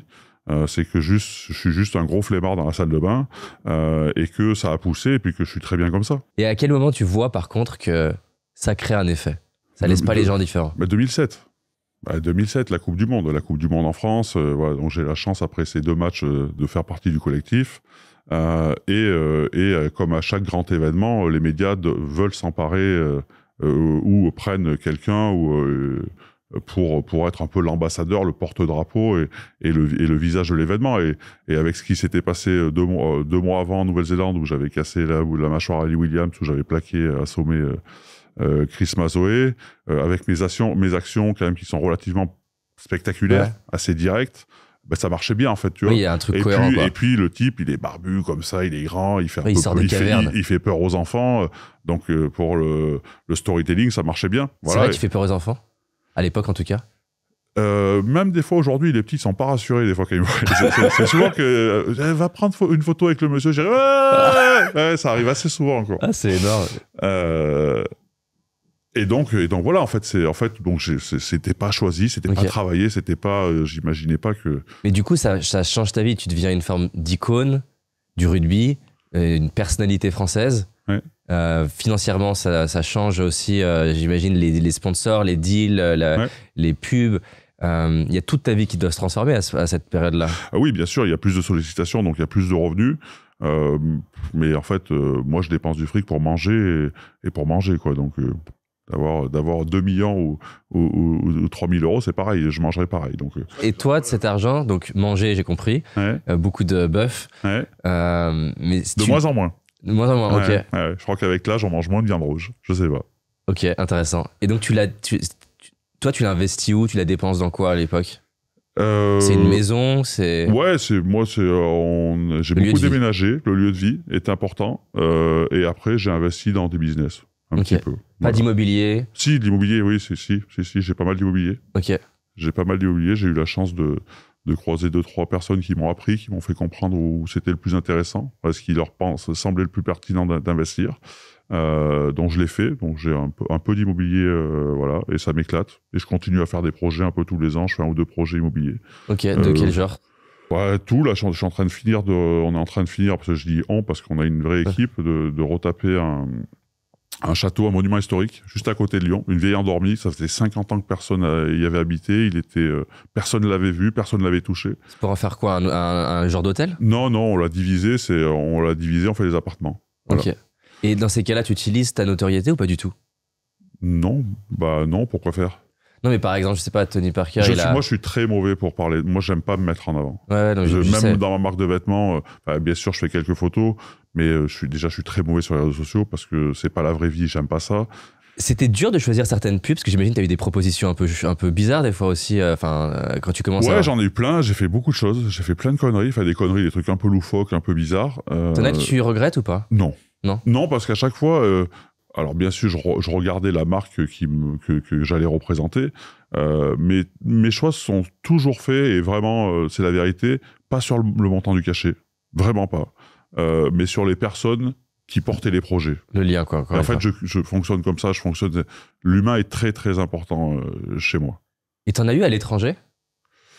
Quelques-unes, j'avais fait une pub, alors je sais plus, c'était pour une marque de magasin de sport, pour les fêtes de Noël en Nouvelle-Zélande. Okay. Et j'achetais un protège-dents pour Ali Williams. Donc c'était assez rigolo. C'était drôle. C'était assez rigolo. La plus connue, en tout cas, que t'as dû faire, ça doit être la viande rouge. Laquelle? Charal, non? Eh ben, tu sais quoi? C'est rigolo. J'ai jamais fait de pub sur Charal. J'ai jamais, on n'a jamais travaillé ensemble. C'est dingue, hein? Tout le monde me le dit. Merde. Et c'est les stades. En fait, dans les stades, il y en a qui avaient pris Charal, Charal.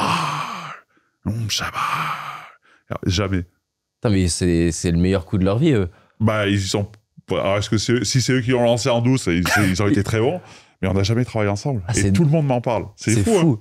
Bah, tu vois, c'est la répétition, le son, et du coup, on l'a vraiment ancré. Oui, et puis il y a cette image, je revois cette image sur un match en Coupe du Monde, je crois que c'est avec la Namibie, où je marque un essai un peu long, là, et on voit la caméra qui va dans le public, et t'as une personne qui qui a une pancarte comme ça, avec le logo de Charal, et marqué Charal, et t'as le stade, donc ouais, c'est incroyable. Hein. Waouh, meilleur move marketing de l'histoire. Pour pas rond. C'est bon, ça. Ah oui, ils sont très forts. Ils ont dû être tellement contents. La vie d'entrepreneur, on en parlait en off. C'est comment? La transition, t'es entrepreneur, on en parlait, c'est un peu le côté seul, quoi. Bah alors moi, déjà, j'ai choisi d'arrêter de jouer. Ça, je pense que c'est pour passer à autre chose, c'est quand même bien plus facile. Plutôt que d'être mis dehors, entre guillemets. Oui, ou d'être au bout du bout et puis de plus être au niveau, en fait. Tu vois, moi, j'ai arrêté, j'avais 36 ans. Donc moi, j'ai décidé d'arrêter parce que j'avais plus envie, parce que ma tête arrivait plus à tirer mon corps. Et on sait que la tête fait 90% de la performance. Ça, c'est une certitude. Tu t'en aperçois encore plus quand t'as plus envie. M'entraîner, c'était l'enfer. Et puis même quand je rentrais le dimanche sur les terrains, je savais plus pourquoi j'étais là, en fait. Et donc, c'est génial d'arrêter comme ça. C'est superbe. Après, qu'est-ce que j'allais faire? Je savais pas. Je savais que j'allais essayer de m'inscrire dans des projets. T'as pas eu la crise de beaucoup d'athlètes d'après-carrière? Non, parce que je viens de te le dire, j'ai décidé d'arrêter. Donc, j'avais plus envie de jouer. Donc il y avait pas ce manque-là. Personne m'avait poussé à la porte. C'était pas une blessure qui m'avait fait arrêter. Donc, c'était hyper simple. J'avais aussi le confort financier de pouvoir prendre le temps, de regarder, de réfléchir à ce que je voulais faire. Donc j'ai fait ça pendant 3 ou 4 ans. J'ai balbutié dans plein de domaines, j'ai rencontré plein de gens. Ce que je te disais avant qu'on commence, moi j'adore écouter les histoires, j'adore écouter les gens. Et je confirme que parmi, je ne sais pas combien d'interviews j'ai dû faire dans les 10 dernières années, peut-être 400, je pense que tu es dans le top 3 des personnes qui ont le plus posé de questions avant qu'on démarre. Tu t'es installé dans l'autre pièce, comme si on était dans un café. Et ça se voit en tout cas que t'aimes écouter, t'aimes t'intéresser à l'autre. Ouais, parce que je trouve que c'est riche en fait, c'est riche d'enseignements, raconter sa vie. Je sais même pas ce que je fais là, je m'en vais. Bon, c'est bon, moi j'ai assez. Et donc on en était où? Donc ouais, le démarrage, donc 3-4 ans un peu tranquille, tu rencontres plein de gens. Donc je rencontre plein de gens, je m'installe dans quelques projets mais sans trop m'installer, tu vois, juste pour essayer de toucher, puis pour essayer de comprendre. Et à un moment, mon épouse avec beaucoup de sagesse, me dit chérie, là, ça fait 3-4 ans que tu cours dans tous les sens. Je vois que tu prends du plaisir, mais tu construis rien. Il n'y a rien de réellement concret. Il faut que tu te poses et que tu regardes vraiment ce qui t'intéresse, ce qui a du sens, ce qui est déjà installé et que tu as envie d'accompagner et que tu fasses des choix, en fait. Et donc, je me suis assis, j'ai regardé un peu tout ce que j'avais fait, tout ce qui était possible de faire, de continuer, d'arrêter ou pas. Et donc, j'ai fait des classements, en fait. Ça m'intéresse. Ça a du sens parce que c'est un business qui tourne, même s'il m'intéresse peut-être un peu moins, on va le continuer. Et puis, je m'impliquerai plus là et plus là et plus là. Et en fait, rapidement est arrivée la marque de vêtements que j'avais créée en 2007 avec des pros du textile, Rockfield.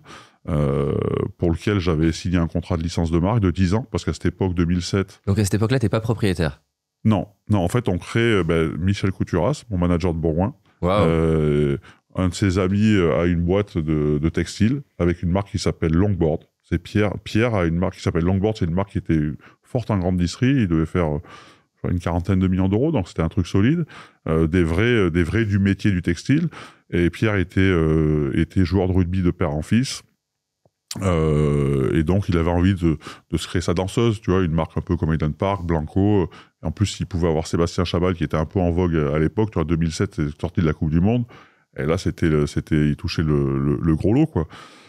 Et donc on se croise et on s'apprécie et on lance la marque ensemble. Et moi, je joue en Angleterre et je lui dis mais comment on travaille ensemble? Il me dit c'est soit tu rentres au capital ou soit on fait un autre contrat. Et je lui dis attends, je suis en Angleterre, moi je sais pas si ça va me plaire le truc. Je trouve l'idée sympa. Et donc, on signe une licence de marque de 10 ans. Toi, tu as une distribution des revenus de la marque. Moi, j'ai des royalties. Okay. Voilà, sur le chiffre d'affaires. Assez basiquement. Donc, le début de l'aventure est super. C'est quand tu lances un projet, c'était un peu tout feu, tout flamme. Il y a plein de choses à faire. Donc, vu que je suis assez curieux, je suis un peu créatif. Donc, voilà. Donc, on lance la marque. Donc moi je suis là, Pierre on s'étend au téléphone, je suis là 2-3 fois par an pour les shootings, pour les lancements de collection, et je joue encore au rugby. Et puis petit à petit, je m'aperçois que je suis pas du tout aligné avec les valeurs de l'entreprise qui détient ma marque, parce que c'était la marque de Sébastien Chabal, c'était pas la marque de machin qui, lui, tu vois, c'était ma marque. Tout le monde pensait à l'époque que c'était ma marque, que c'est moi qui l'a dirigée, qui l'a piloté. Et donc, Pierre, quelques temps avant la fin de mon contrat de licence de marque en 2019, je vais le voir, je lui dis, Pierre, c'est soit je rachète ou soit j'arrête. Parce que je suis plus aligné et puis je veux pas être associé à ça, en fait. Et donc, ça l'a un peu surpris parce qu'il me filait quand même un peu d'argent tous les ans pour la marque, qu'il avait mené à un bon niveau, mais sur lequel il investissait pas beaucoup plus. Il payait cher Sébastien Chabal, mais il s'en servait pas beaucoup. C'est là que j'ai compris que c'était Rouen sa danseuse et qu'on allait rester à un plafond autour de 5 millions d'euros, tu vois. Mais c'est une boîte qui avait des bases très solides, parce que des vrais professionnels de textile qui avaient bien construit la marque, qu'il avait bien organisé, bien structuré. Et donc, le 11 juillet 2019, je reprends la boîte avec Tony, dont j'ai déjà parlé tout à l'heure, qui était directeur commercial chez Norprotex, qui s'est fait chez Rockfield, qui avait intégré la boîte 5 ou 6 ans plus tard, que j'avais beaucoup interrogé au moment de reprendre. Je dis voilà, si je reprends, tu vas être associé, est-ce que tu penses que c'est bien? Alors lui a tout fait pour que je rachète. Il m'a dit mais t'es complètement con, tu prends 200-300 000 euros par an à faire 2 shootings et tu vas te faire chier à diriger une boîte. Je dis mais Pierre, je lui dis Tony, la vérité c'est que je suis pas aligné avec les valeurs de cette boîte, donc je vais arrêter. Si je le rachète pas, je vais arrêter. Et donc de fil en aiguille, on a racheté, on a commencé à recruter l'équipe 6 mois après le Covid. Oh merde. Et là tu te dis j'aurais peut-être dû garder mon contrat de licence de marque. Mais ça fait partie c'est une étape importante le Covid. Et quand le Covid arrive, on n'a pas d'autre choix qu'on venait de livrer nos clients de la saison été 2020. C'est 2020 qu'il arrive le Covid, hein, c'est ça? C'est mars 2020. Mars 2020, donc on venait de livrer nos clients. Et nous, avec la majorité de nos clients, on a des plans de financement sur 3-4 mois pour être réglés. Et sauf que les magasins ferment et les clients, quand ils vendent rien, ils peuvent pas te payer, quoi. Et donc Tony dit, de toute façon, ça va être la merde. On va appeler tous nos clients et on va leur dire qu'on leur prélève pas, on arrête leur prélèvement. Parce que toi, un client, c'est une boutique multimarque. Okay. Soit une boutique multimarque, soit une franchise. On venait de lancer la franchise en plus juste à ce moment-là. Parce que les clients finaux n'achètent pas en direct. Sur le web, sur Internet. Mais sinon, c'est une fraction du chiffre d'affaires global. C'est une fraction, ouais. On a tous les canaux. On a 4 boutiques en propre. Ok. Aujourd'hui, on a 25 franchises ou 26 franchises. On a à peu près 250 magasins revendeurs, multimarques, des magasins de centre-ville principalement. Et on a le web. Ouais, donc on couvre à peu près tous les canaux de distribution. Mais les clients dont je te parle, c'est les petites boutiques et les franchisés, quoi. Eux, ils peuvent pas payer parce qu'ils ont plus de clients en boutique. Eh ben ouais, parce qu'ils rentrent pas, parce que souvent c'est des gens qui ont une boutique unique et donc la trésor, tu vois, ça rentre, ça sort, quoi. Elle est pas extensible. Et en fait, Tony me dit, il faut qu'on les aide, il faut qu'on les accompagne parce qu'on se tient tous par la main. Donc on va les appeler, et on va leur dire qu'on bloque leurs échéances de paiement jusqu'à ce que ça rouvre. Et là, la boîte, on courait pas sur l'or. La trésor, c'était pas extensible. Donc on les pose sur la table. Et quand ça ouvre, eh ben on repart sur les échéances classiques. Ça devait être une libération quand ça a réouvert. Ouais. Ils décident aussi d'arrêter le web, le site, d'arrêter de communiquer. Il n'était pas fermé, on arrête de communiquer. Donc, pourquoi ? Pour pas être concurrent, parce qu'on est concurrent des magasins. Donc le client final, son magasin est fermé, il allait venir sur le web potentiellement. Donc on voulait pas que le client final prenne de l'avance et achète sur le web chez nous et n'aille plus dans le magasin physique une fois que ça rouvrait. Donc on a été loin dans la connerie en fait. C'est dingue. Mais c'est la meilleure chose qui nous soit arrivée en fait presque parce que. Mais là vous avez gagné, je pense, la confiance. Ben ouais, parce que toutes les autres marques, on parle de magasins multimarques, donc il y a plein de marques, toutes les autres marques appelaient les magasins, ouais, il faut nous faire notre chèque, il faut nous faire nos vêtements, machin et tout. Alors et nous on avait dit non, on vous aide. Tout. Et donc le jour où ça a rouvert, et ben les responsables des magasins, quand le client rentrait, ils disaient ben, allez voir Rockfield, cette marque est sympa. Et donc ça a cartonné, ça a créé un lien. C'est fou, c'est vraiment karmique presque. Vous avez donné, vous avez reçu quoi. Ouais. Mais c'était un peu risqué quoi, parce que si ça reprenait pas, on pliait la boîte. Après c'était la vie, on aurait fait autre chose. Hein. Et donc ça a vraiment créé une vraie dynamique dans la boîte. Et du coup on a traversé ces 5 ans. Là, ça fait 5 ans qu'on a racheté, avec tout ce qui s'est passé, avec le monde du textile qui se pète la gueule. On voit plein de à cause de quoi, de la Chine ? À cause de la Chine, pourquoi ça se pète la gueule ? Bah, ça te pète la gueule parce que la consommation est différente, parce que tu as beaucoup de seconde main, parce que les jeunes vivent différemment, parce que le pouvoir d'achat, parce qu'il y a eu la guerre, parce qu'il y a eu le Covid. Oui. Parce que, tu le sens ça ? Mais on le sent, et encore cette année, on le sent beaucoup. En ce moment, c'est très très compliqué. On voit que la boutique physique est vraiment en difficulté, et même le digital, hein, ça ralentit beaucoup. Mais mine de rien, on a racheté à 7 millions, on va finir à 17 cette année. Wow. Avec 5 ans d'enfer, en fait. Tout ce qui pouvait arriver est arrivé. Enfin, j'espère, hein, parce que après le Covid, on s'est dit qu'est-ce qui peut arriver ? Il y arrivait une guerre. Donc ça va. Donc voilà, aujourd'hui on a une 50aine, on a réintégré notre logistique parce qu'on pense qu'il faut apporter de la valeur. Pour apporter de la valeur à nos clients et à ce qu'on fait, il faut qu'on internalise tout, alors qu'il y en a plein qui externalisent notamment les services de logistique, mais c'est le début du sujet en fait. Tu vois, c'est là où tu reçois et c'est là où ça repart. Donc pour maîtriser l'expérience. Pour maîtriser l'expérience, bien sûr. Donc là, j'ai mes 2 petites nièces qui nous ont rejoints, qui gèrent l'entrepôt, enfin qui sont géniales. J'ai ma sœur qui tient une franchise à Valence. Donc voilà, j'ai ramené un peu la famille. Sans le vouloir, hein, ça s'est fait comme ça. Et ça te stresse entre guillemets d'avoir toutes ces personnes qui comptent sur toi quelque part, enfin cette forme de non, parce qu'on est bienveillant, parce qu'on fait notre maximum pour que le business marche, pour tous les acteurs de notre chaîne, parce qu'on est très honnête, on est très direct et très franc, et que si ça marche pas, on pourra pas nous reprocher de pas avoir tout fait pour que ça marche. Au niveau business, c'est quoi ta plus grande peur ?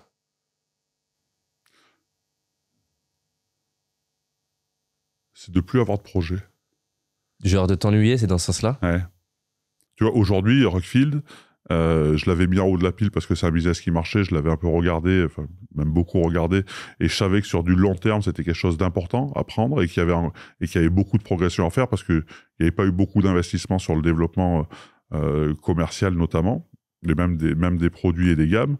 Mais aujourd'hui, moi, j'y suis pas beaucoup. Tu vois, c'est Tony, vraiment, c'est lui qui gère toute la partie métier, et Eric Marie, qui gère toute la partie admin et finance. Alors, je suis là à côté d'eux, bien sûr, mais moi, gérer le quotidien, ça me fait chier. Je sais pas le faire.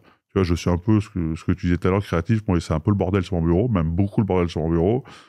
J'aime rencontrer des gens, j'aime découvrir des choses. Et le fait d'avoir ces 2 personnes et puis le reste de mon équipe, hein, j'ai une équipe que je suis vraiment chanceux. Sur les 50, j'en échange aucun. Et j'en échange aucun. Parce que c'est quoi? C'est un groupe que t'as? C'est un bordel organisé. Bon, en fait, j'ai une holding, tu vois, Ok. dessous, j'ai une fille. Mais dans la holding, il y a des gens avec toi? Non. Ok. Ça, c'est une holding familiale, mais Mais t'as pas, par exemple, une forme de... t'as pas un bras droit ou une bras droite qui t'aide, typiquement. Là, demain, tu rencontres quelqu'un, t'as un projet qui te plaît, il y a personne avec qui tu peux discuter, échanger. Si, ben ça, c'est Eric Marie. Tu vois, Ok. c'est notre associé qui gère tout ce qui est partie admin et finance. Alors, je lui parle. Donc t'as je tout le lui temps parle. des nouvelles idées, j'imagine. Mais c'est un enfer, cette vie. En fait, mais c'est un enfer. En fait, c'est là où je te dis. Parce que renoncer, Mais c'est dur. c'est Mais c'est horrible. mais pour moi, c'est Mais c'est pour ça aussi que j'ai fait pas mal de conneries, parce que je suis souvent allé trop vite, j'ai pas assez regardé le truc. Tu vois, l'enthousiasme me prend, et une fois que j'ai commencé, j'ai du mal à m'arrêter, en fait. Tu vois, je dis, putain, il faut y aller, il faut continuer. Je me suis quand même beaucoup calmé. Mais il y a trop de choses à faire, en fait. Il y a trop de choses fantastiques à faire. Et donc, tu sais quoi, tu le vois toutes les semaines ou tu l'appelles et tu as Non, créé une nouvelle avec idée? Eric Marie gère Rockfield, qui est le gros de notre activité. Donc oui, on se parle régulièrement, et puis je l'interroge. Alors des fois pas trop, parce qu'il me prend un peu pour un fou aussi. Enfin, mais il sait que je suis comme ça. Mais c'est vraiment un socle important. Et Tony, Déjà, par exemple, sur les... Je sais pas si tu peux en parler, les burgers, tu peux en parler? ouais, ah ben oui, on peut en parler, ouais. Et du coup, ça se passe comment? Tu vas le voir et tu lui dis, là, on va faire des burgers.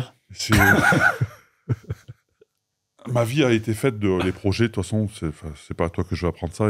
C'est des rencontres, en fait. Ouais. C'est des idées, des rencontres, et des ambitions et des envies, en fait.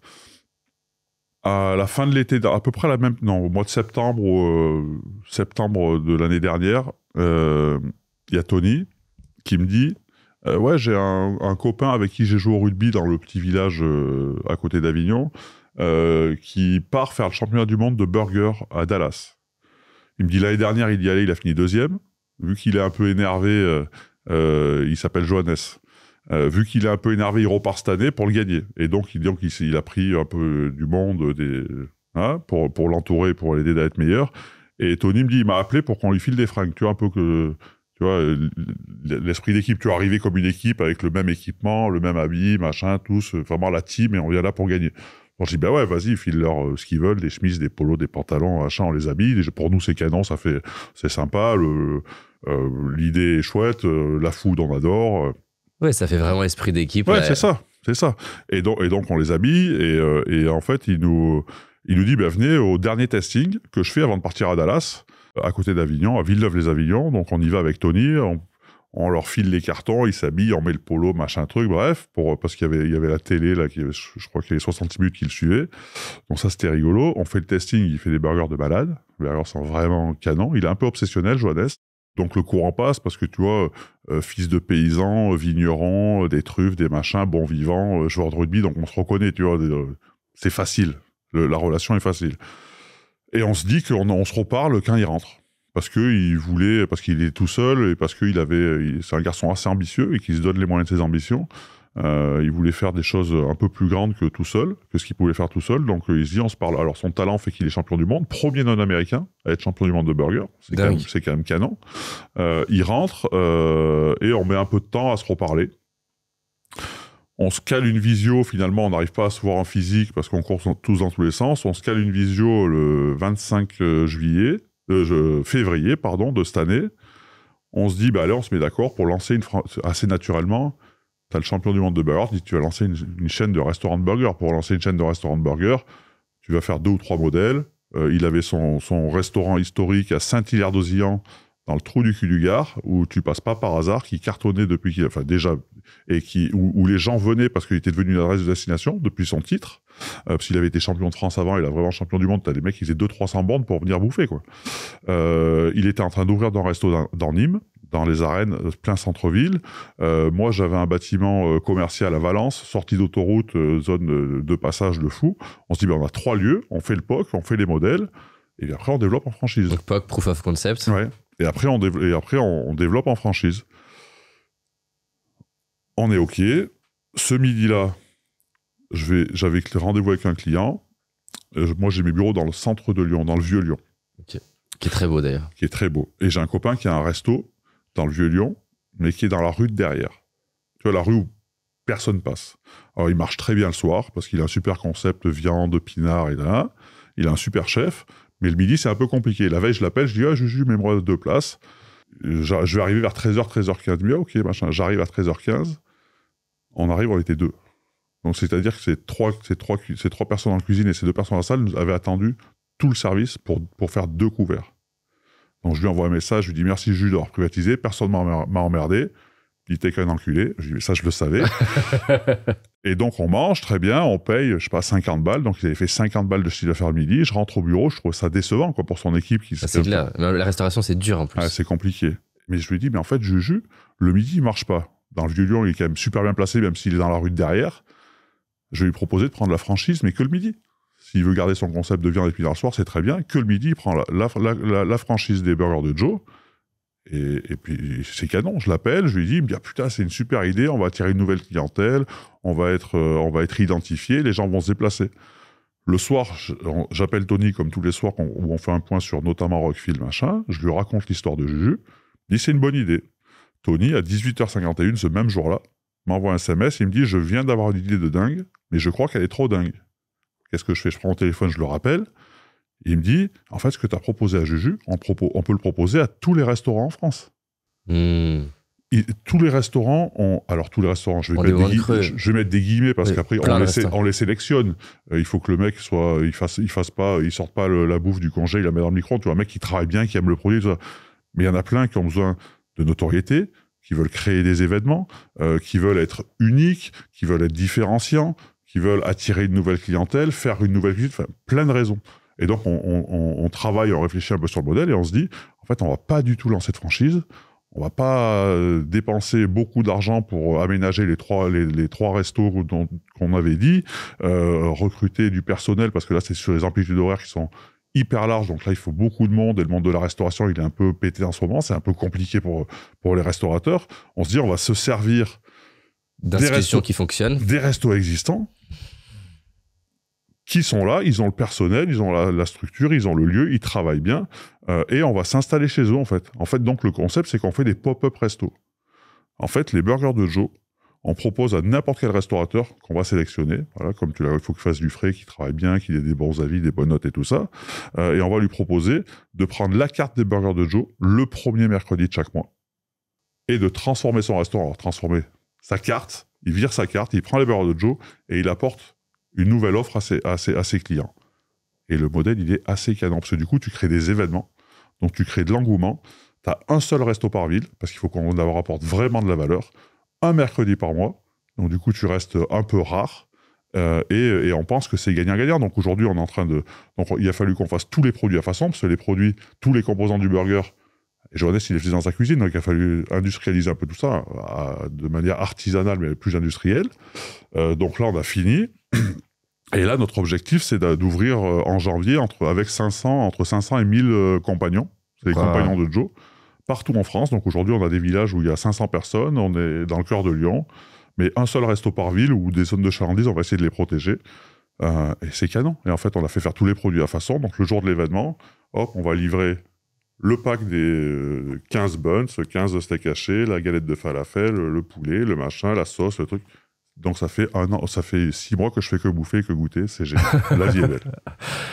Inspirant. J'aime bien en tout cas le déroulé de la rencontre, jusqu'à l'idée, le truc qui est la petite scène dans le restaurant vide qui amène une idée, puis après ça amène une idée à échelle. J'ai hâte de voir. Donc du coup, finalement, à ma question de où est-ce que je vais pouvoir goûter ça, finalement un peu partout, quoi.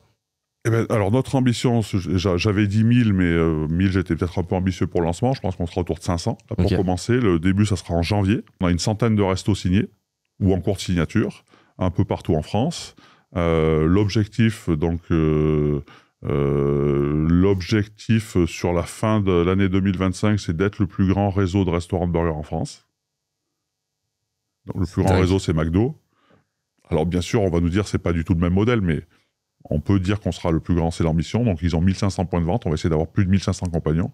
Et 1500, c'est vraiment pas beaucoup parce que quand j'ai dit à mes équipes, à Johannes, à Tony, tous ceux qui sont autour du projet, on va essayer de commencer avec 1000. Il me dit, mais 1000, c'est énorme, t'es fou, machin et tout. Oui, c'est beaucoup. Mais vu que là, tu t'appuies sur une infrastructure existante. Mais même 1000, ça fait que 11, en moyenne 11 par département. Déjà, quand tu ramènes à l'échelle du département, c'est pas beaucoup. Si tu regardes un peu la démographie des villes françaises, la France, c'est 36-37 000 villes. C'est 29 000 villes de moins de 1500 habitants, de 1500 habitants. C'est à peine un millier de villes de plus de 10 000.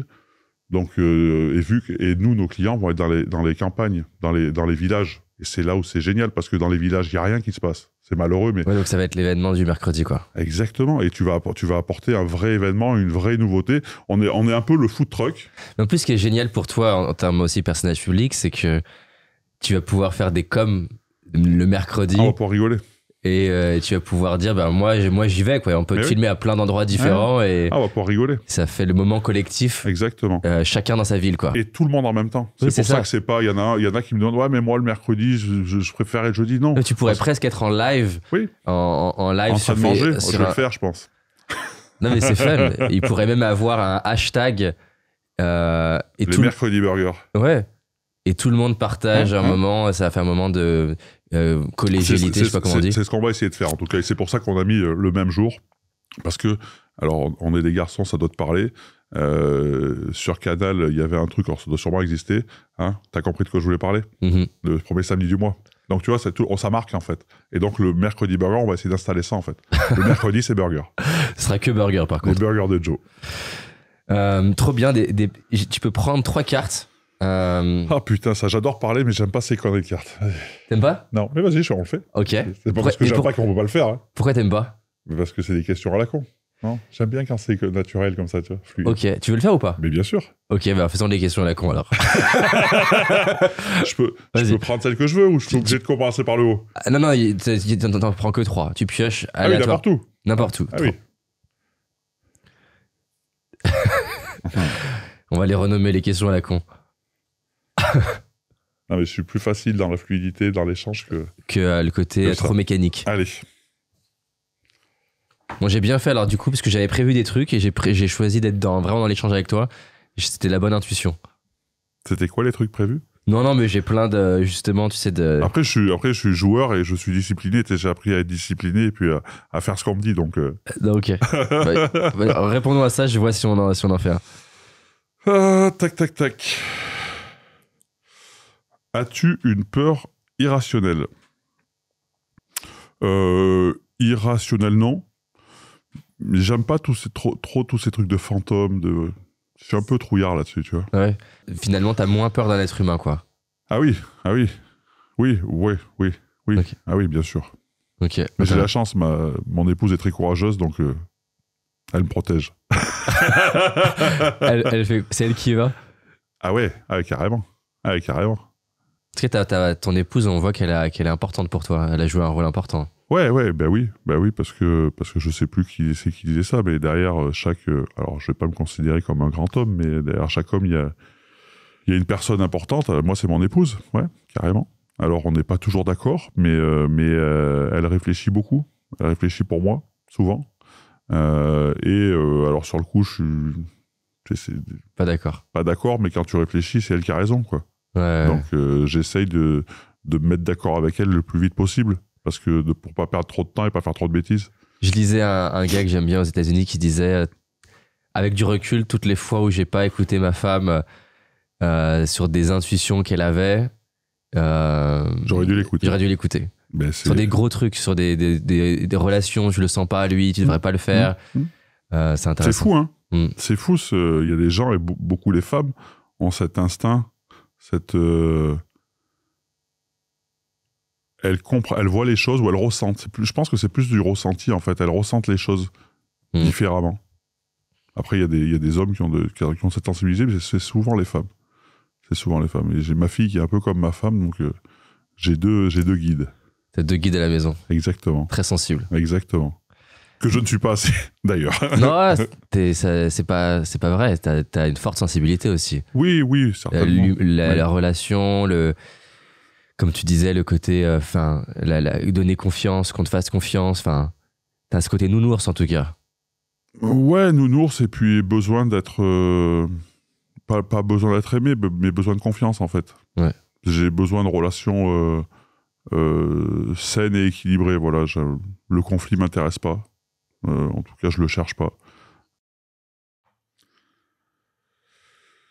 Un moment où tu as été le plus ému, je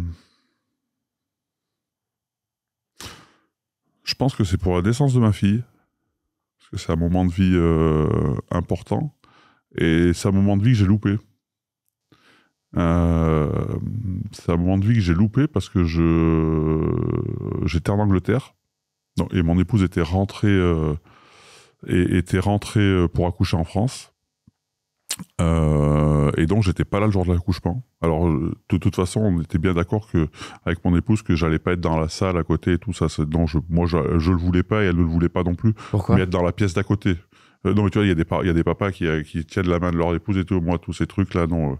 Accouche, fait notre bébé, un beau petit bébé, puis j'arrive 3 secondes après. Pourquoi? Parce que t'es pas à l'aise? Ouais, je suis pas à l'aise.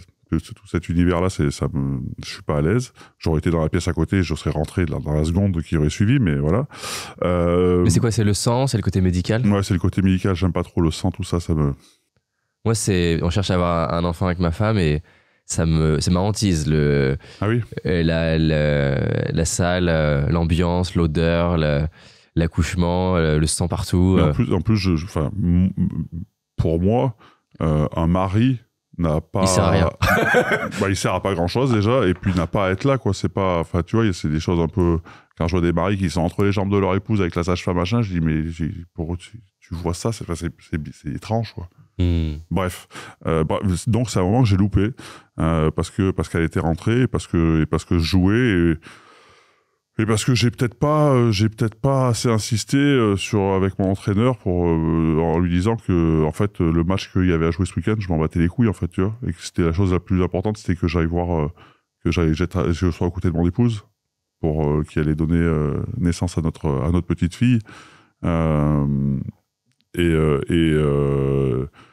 donc j'ai appris la naissance de ma petite fille par un coup de fil je devais être ma belle-sœur à l'époque. Ça n'était même pas ma femme, parce que ma belle-sœur avait dû appeler entre-temps. Je sortais de l'entraînement. Ah ouais, c'est chaud. Donc c'était une émission qui était incroyable, parce que voilà, Lily Rose était arrivée, mais j'étais pas là, quoi, tu vois. Je suis arrivé le lendemain je jouais, donc tu vois, je suis arrivé 2 jours après. Tu devais pas être dans le match, là. Ouais, je sais plus, je sais même plus ce qu'on a fait. Et donc, quand j'ai vu ce petit bout, c'était... C'est quoi? C'est les yeux? C'est le fait d'être papa? Je pense que c'est plus la peau. Ah ouais? Ouais. Et alors, vu que j'avais joué et tout, j'avais pris l'avion, là, j'étais éclaté. Et en fait, on est vraiment des sales types, les papas, souvent. En fait, je suis arrivé, donc, bon, voilà. Et ma femme m'a dit 5 minutes après, tu dormais dans mon lit avec Lily Rose. Donc, elle était contre moi. Et ouais, c'était un moment. Ouais, la chance. Et puis, voilà, la chance d'être papa, quoi. Mais là, j'ai loupé ce moment, et mon épouse m'a toujours dit, et ça c'est plus vrai quand les enfants sont petits, la première fois qu'ils marchent, la première fois qu'ils parlent, les premières fois, elle me dit, essaye d'être là, parce que ça repasse pas, en fait. Tu vois. Et j'ai manqué plein de choses parce que j'étais pas là. Alors j'ai eu la chance, à la naissance de Lily, on était en Angleterre, donc Annick est très vite revenue avec Lily Rose. Et j'ai passé, c'était la première année, donc on a passé 4 ans quasiment en autarcie entre nous, et j'ai profité, mais de fou, de Lily Rose, de mon épouse, et ça a été des moments incroyables. Je pense que j'aurais été en France, ça aurait pas été comme ça.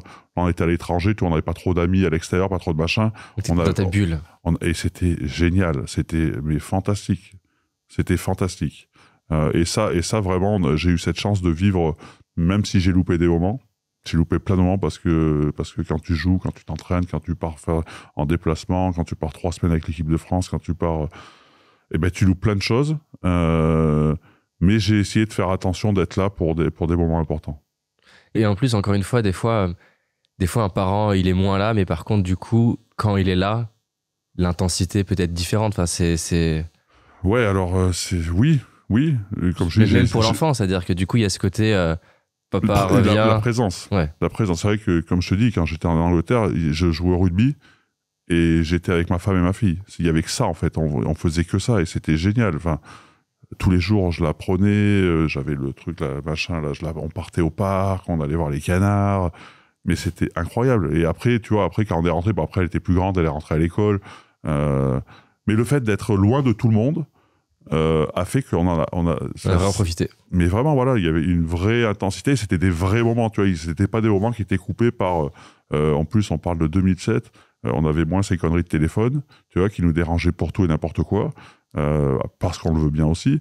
Mais là, c'était des vrais moments. C'était une parenthèse de vie qui était incroyable, incroyable. Ça se voit quand on parle en tout cas. Dernière carte. Quel est le compliment le plus mémorable que tu aies reçu? Qu'est-ce qu'un compliment? Très bonne question. Ça pourrait être... Ça pourrait être un pas grand-chose qui fait du bien. Ouais. Un remerciement, ça pourrait être j'adore ça de toi, tu m'inspires pour telle raison. Voilà pourquoi j'aime pas ces questions. Non, je sais. Je suis assez pudique, tu vois. Je suis assez pudique sur mes sentiments. Je suis quelqu'un qui parle pas beaucoup, normalement. Et je sais que je m'arrange souvent pour pas arriver dans ces moments où on te dit que t'es sympa, que t'es cool, que t'es, tu vois. Donc si je veux te mettre mal à l'aise, Ouais. Mais après, on va passer un petit moment ensemble, encore. Non, donc... Je vais me faire plaquer. Donc non, je sais pas. Je sais pas.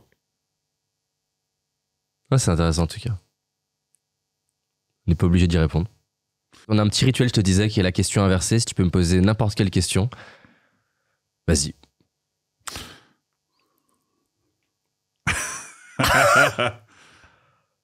Pioche 3 cartes. Ouh. Alors, du coup, il faut que tu m'expliques. T'aimes pas faire les cartes, mais tu me le fais vivre. C'est la vengeance? Mais non, mais c'est parce que... Non, mais je rigole, hein. Non, mais c'est que je trouve ça, c'est compliqué de poser des questions et d'interroger les gens. Moi, comme je disais, moi, j'aime bien quand les gens se livrent eux-mêmes. Tu vois, Ouais. je suis pas intrusif. Ouais. Mais si je devais te poser une question... En plus, tu m'en poses une en plus, vas-y. C'est... Est-ce que tu aimes la personne que tu es aujourd'hui?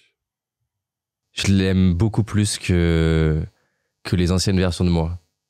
Et je pense que la raison pour laquelle je dis pas oui, c'est parce que je me dis que Oui, bien sûr, tu progresses, on évolue. c'est un processus, mais j'ai appris à aimer des dimensions de moi sur lesquelles j'avais plus de mal. Par exemple, j'aimais pas le côté d'échouer.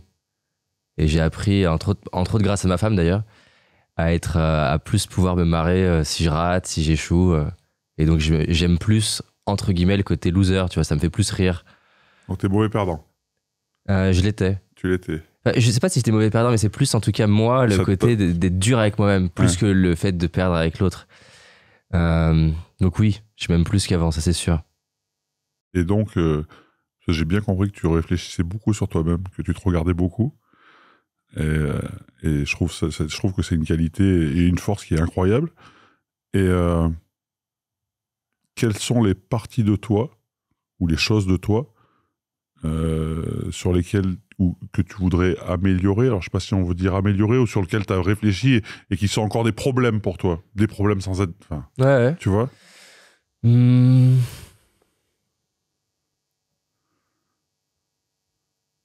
C'est une très très bonne question. Alors, je vais répondre du coup à deux questions différentes. Sur quoi je veux m'améliorer? Ça va te parler. Et j'ai envie de m'améliorer dans ma capacité à dire non. En premier, à mes propres idées. J'en ai non, mais c'est vrai. C'est génial, mais bien sûr. Et j'en ai encore parlé à quelqu'un de mon équipe en disant en fait, quand je te donne toutes mes idées, sois vraiment à l'aise. Dis-moi ce que t'en penses. Parce que des fois, les personnes n'osent pas. Elles se disent, il m'en parle avec beaucoup d'enthousiasme, donc il le veut absolument. Mais pas forcément, c'est que je suis juste enthousiaste à ce moment-là.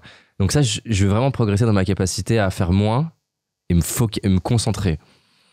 Donc ça, c'est plus en termes de progression. La part de moi que j'ai le plus de mal à aimer, à être à l'aise avec, il y a encore un fond, même si ça n'a rien à voir avec le David de 15 ans, il y a encore un fond de timidité parfois où j'ai envie d'être encore plus détendu, même si je suis déjà très content de là où j'en suis, tu vois, même faire cet échange, pour moi, c'est hyper fluide et j'aurais pas pu le faire comme ça il y a 10 ans. Mais je sens, il y a encore des contextes dans lesquels j'aime pas ce sentiment à l'intérieur de moi où voilà, c'est pression de soit devoir me replier ou alors comme s'il fallait en faire trop et donc j'aime pas ce tiraillement. Donc je pense qu'il y a ça. Qu'est-ce qu'il y a d'autre? Je sais qu'il y a d'autres choses. Ici, ouais, un truc qui est difficile dans mon rôle de chef d'entreprise, c'est toutes les décisions qui sont dures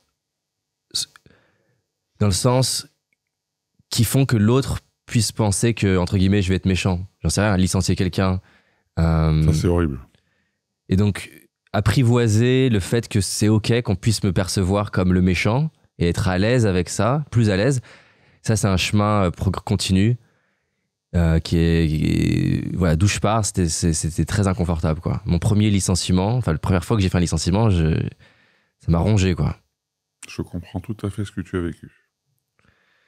Et donc, voilà, ça fait 2 choses. Alors, juste une carte, pas 3. Okay. Je t'ai posé une question. Ok, une carte. Allez, hop.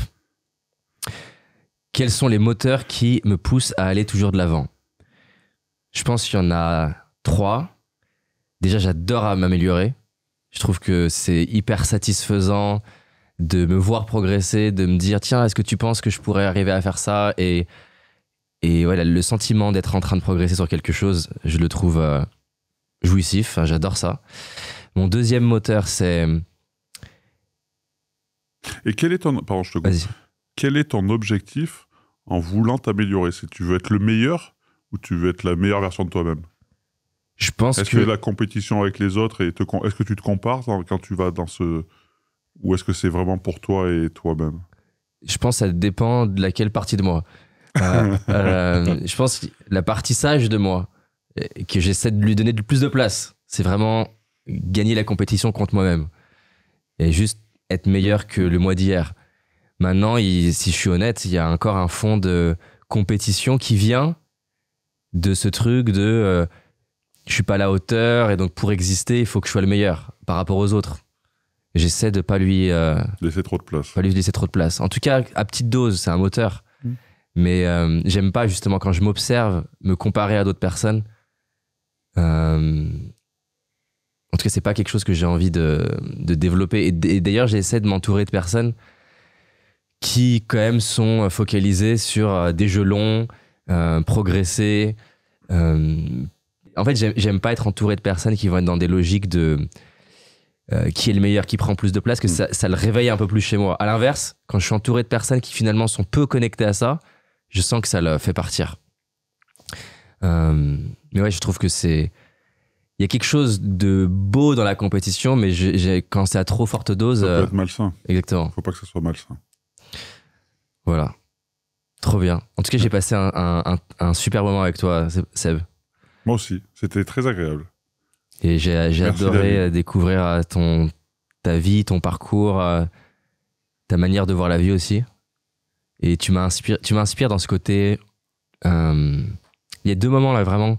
Bon, déjà, j'ai aimé le moment où tu parlais de ton entraîneur avec la confiance et je me suis dit, waouh, je le sais, hein, mais c'est fou à quel point la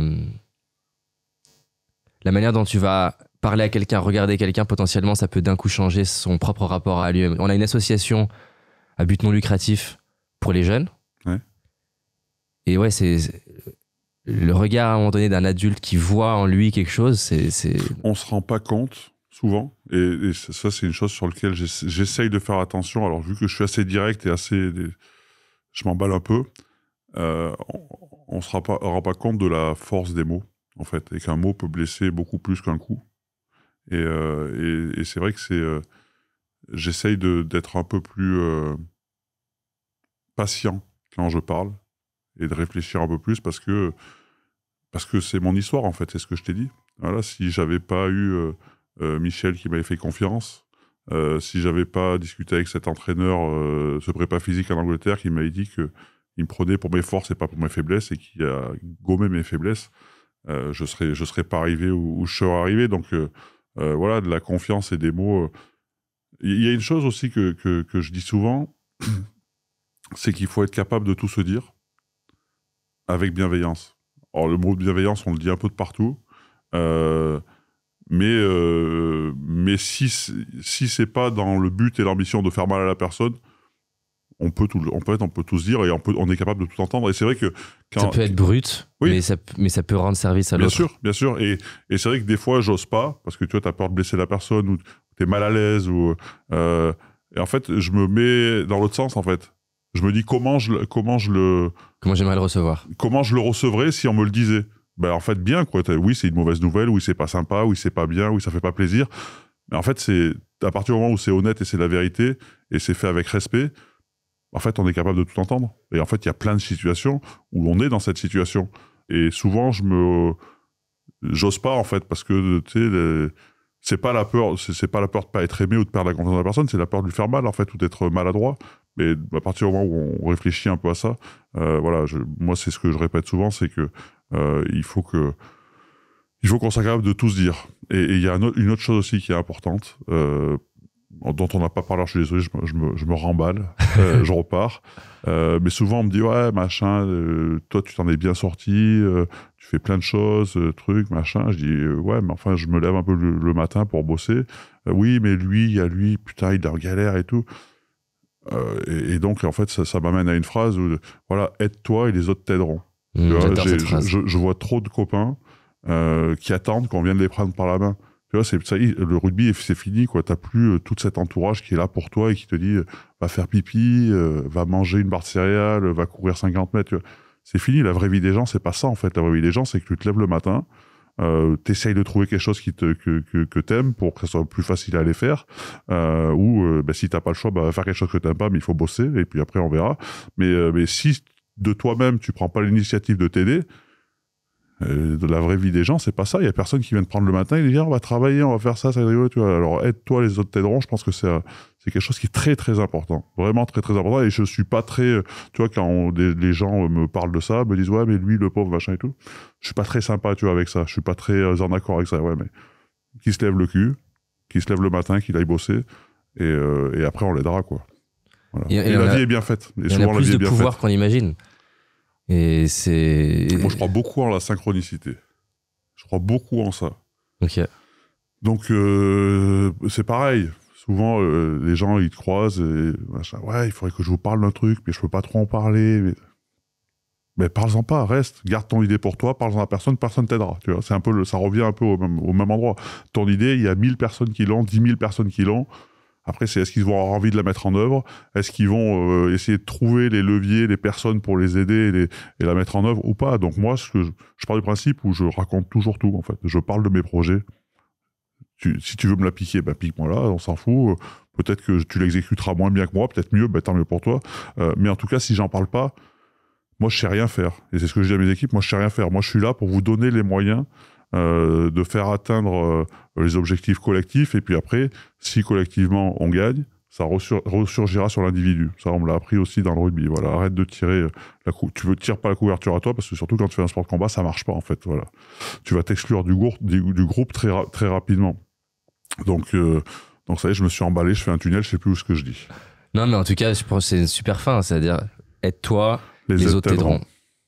Stylé. Et la synchronicité. Parce que si tu parles et que tu t'aides, dès que tu as un problème, dès que tu as un point de blocage, dès que mais si tu communiques sur ce que tu veux faire ou alors tes problèmes, tu t'attires des gens pour t'aider. Mais les gens, ils te tombent devant, en fait. Les gens comme ça, ils apparaissent. Mais moi, combien j'ai d'exemples? Mec, tac, tac, à la gare, ah putain, alors, monsieur Chabal, Sébastien, mais qu'est-ce que vous faites, machin, je fais ça. Ah, mais moi, je suis là. Ah, mais en fait, je vous cherchais. Et vous êtes là. Il y a une phrase, je sais pas si tu la connais, tu sais, quand l'élève est prêt, le maître apparaît. Ça me fait un peu penser à ça. Elle est belle cette phrase, je connaissais pas. Tu la connaissais pas? Non. Et bah ça dit ça, quoi. Voilà. Merci David. Merci Seb, franchement incroyable. C'est un beau moment, merci. Pour moi aussi.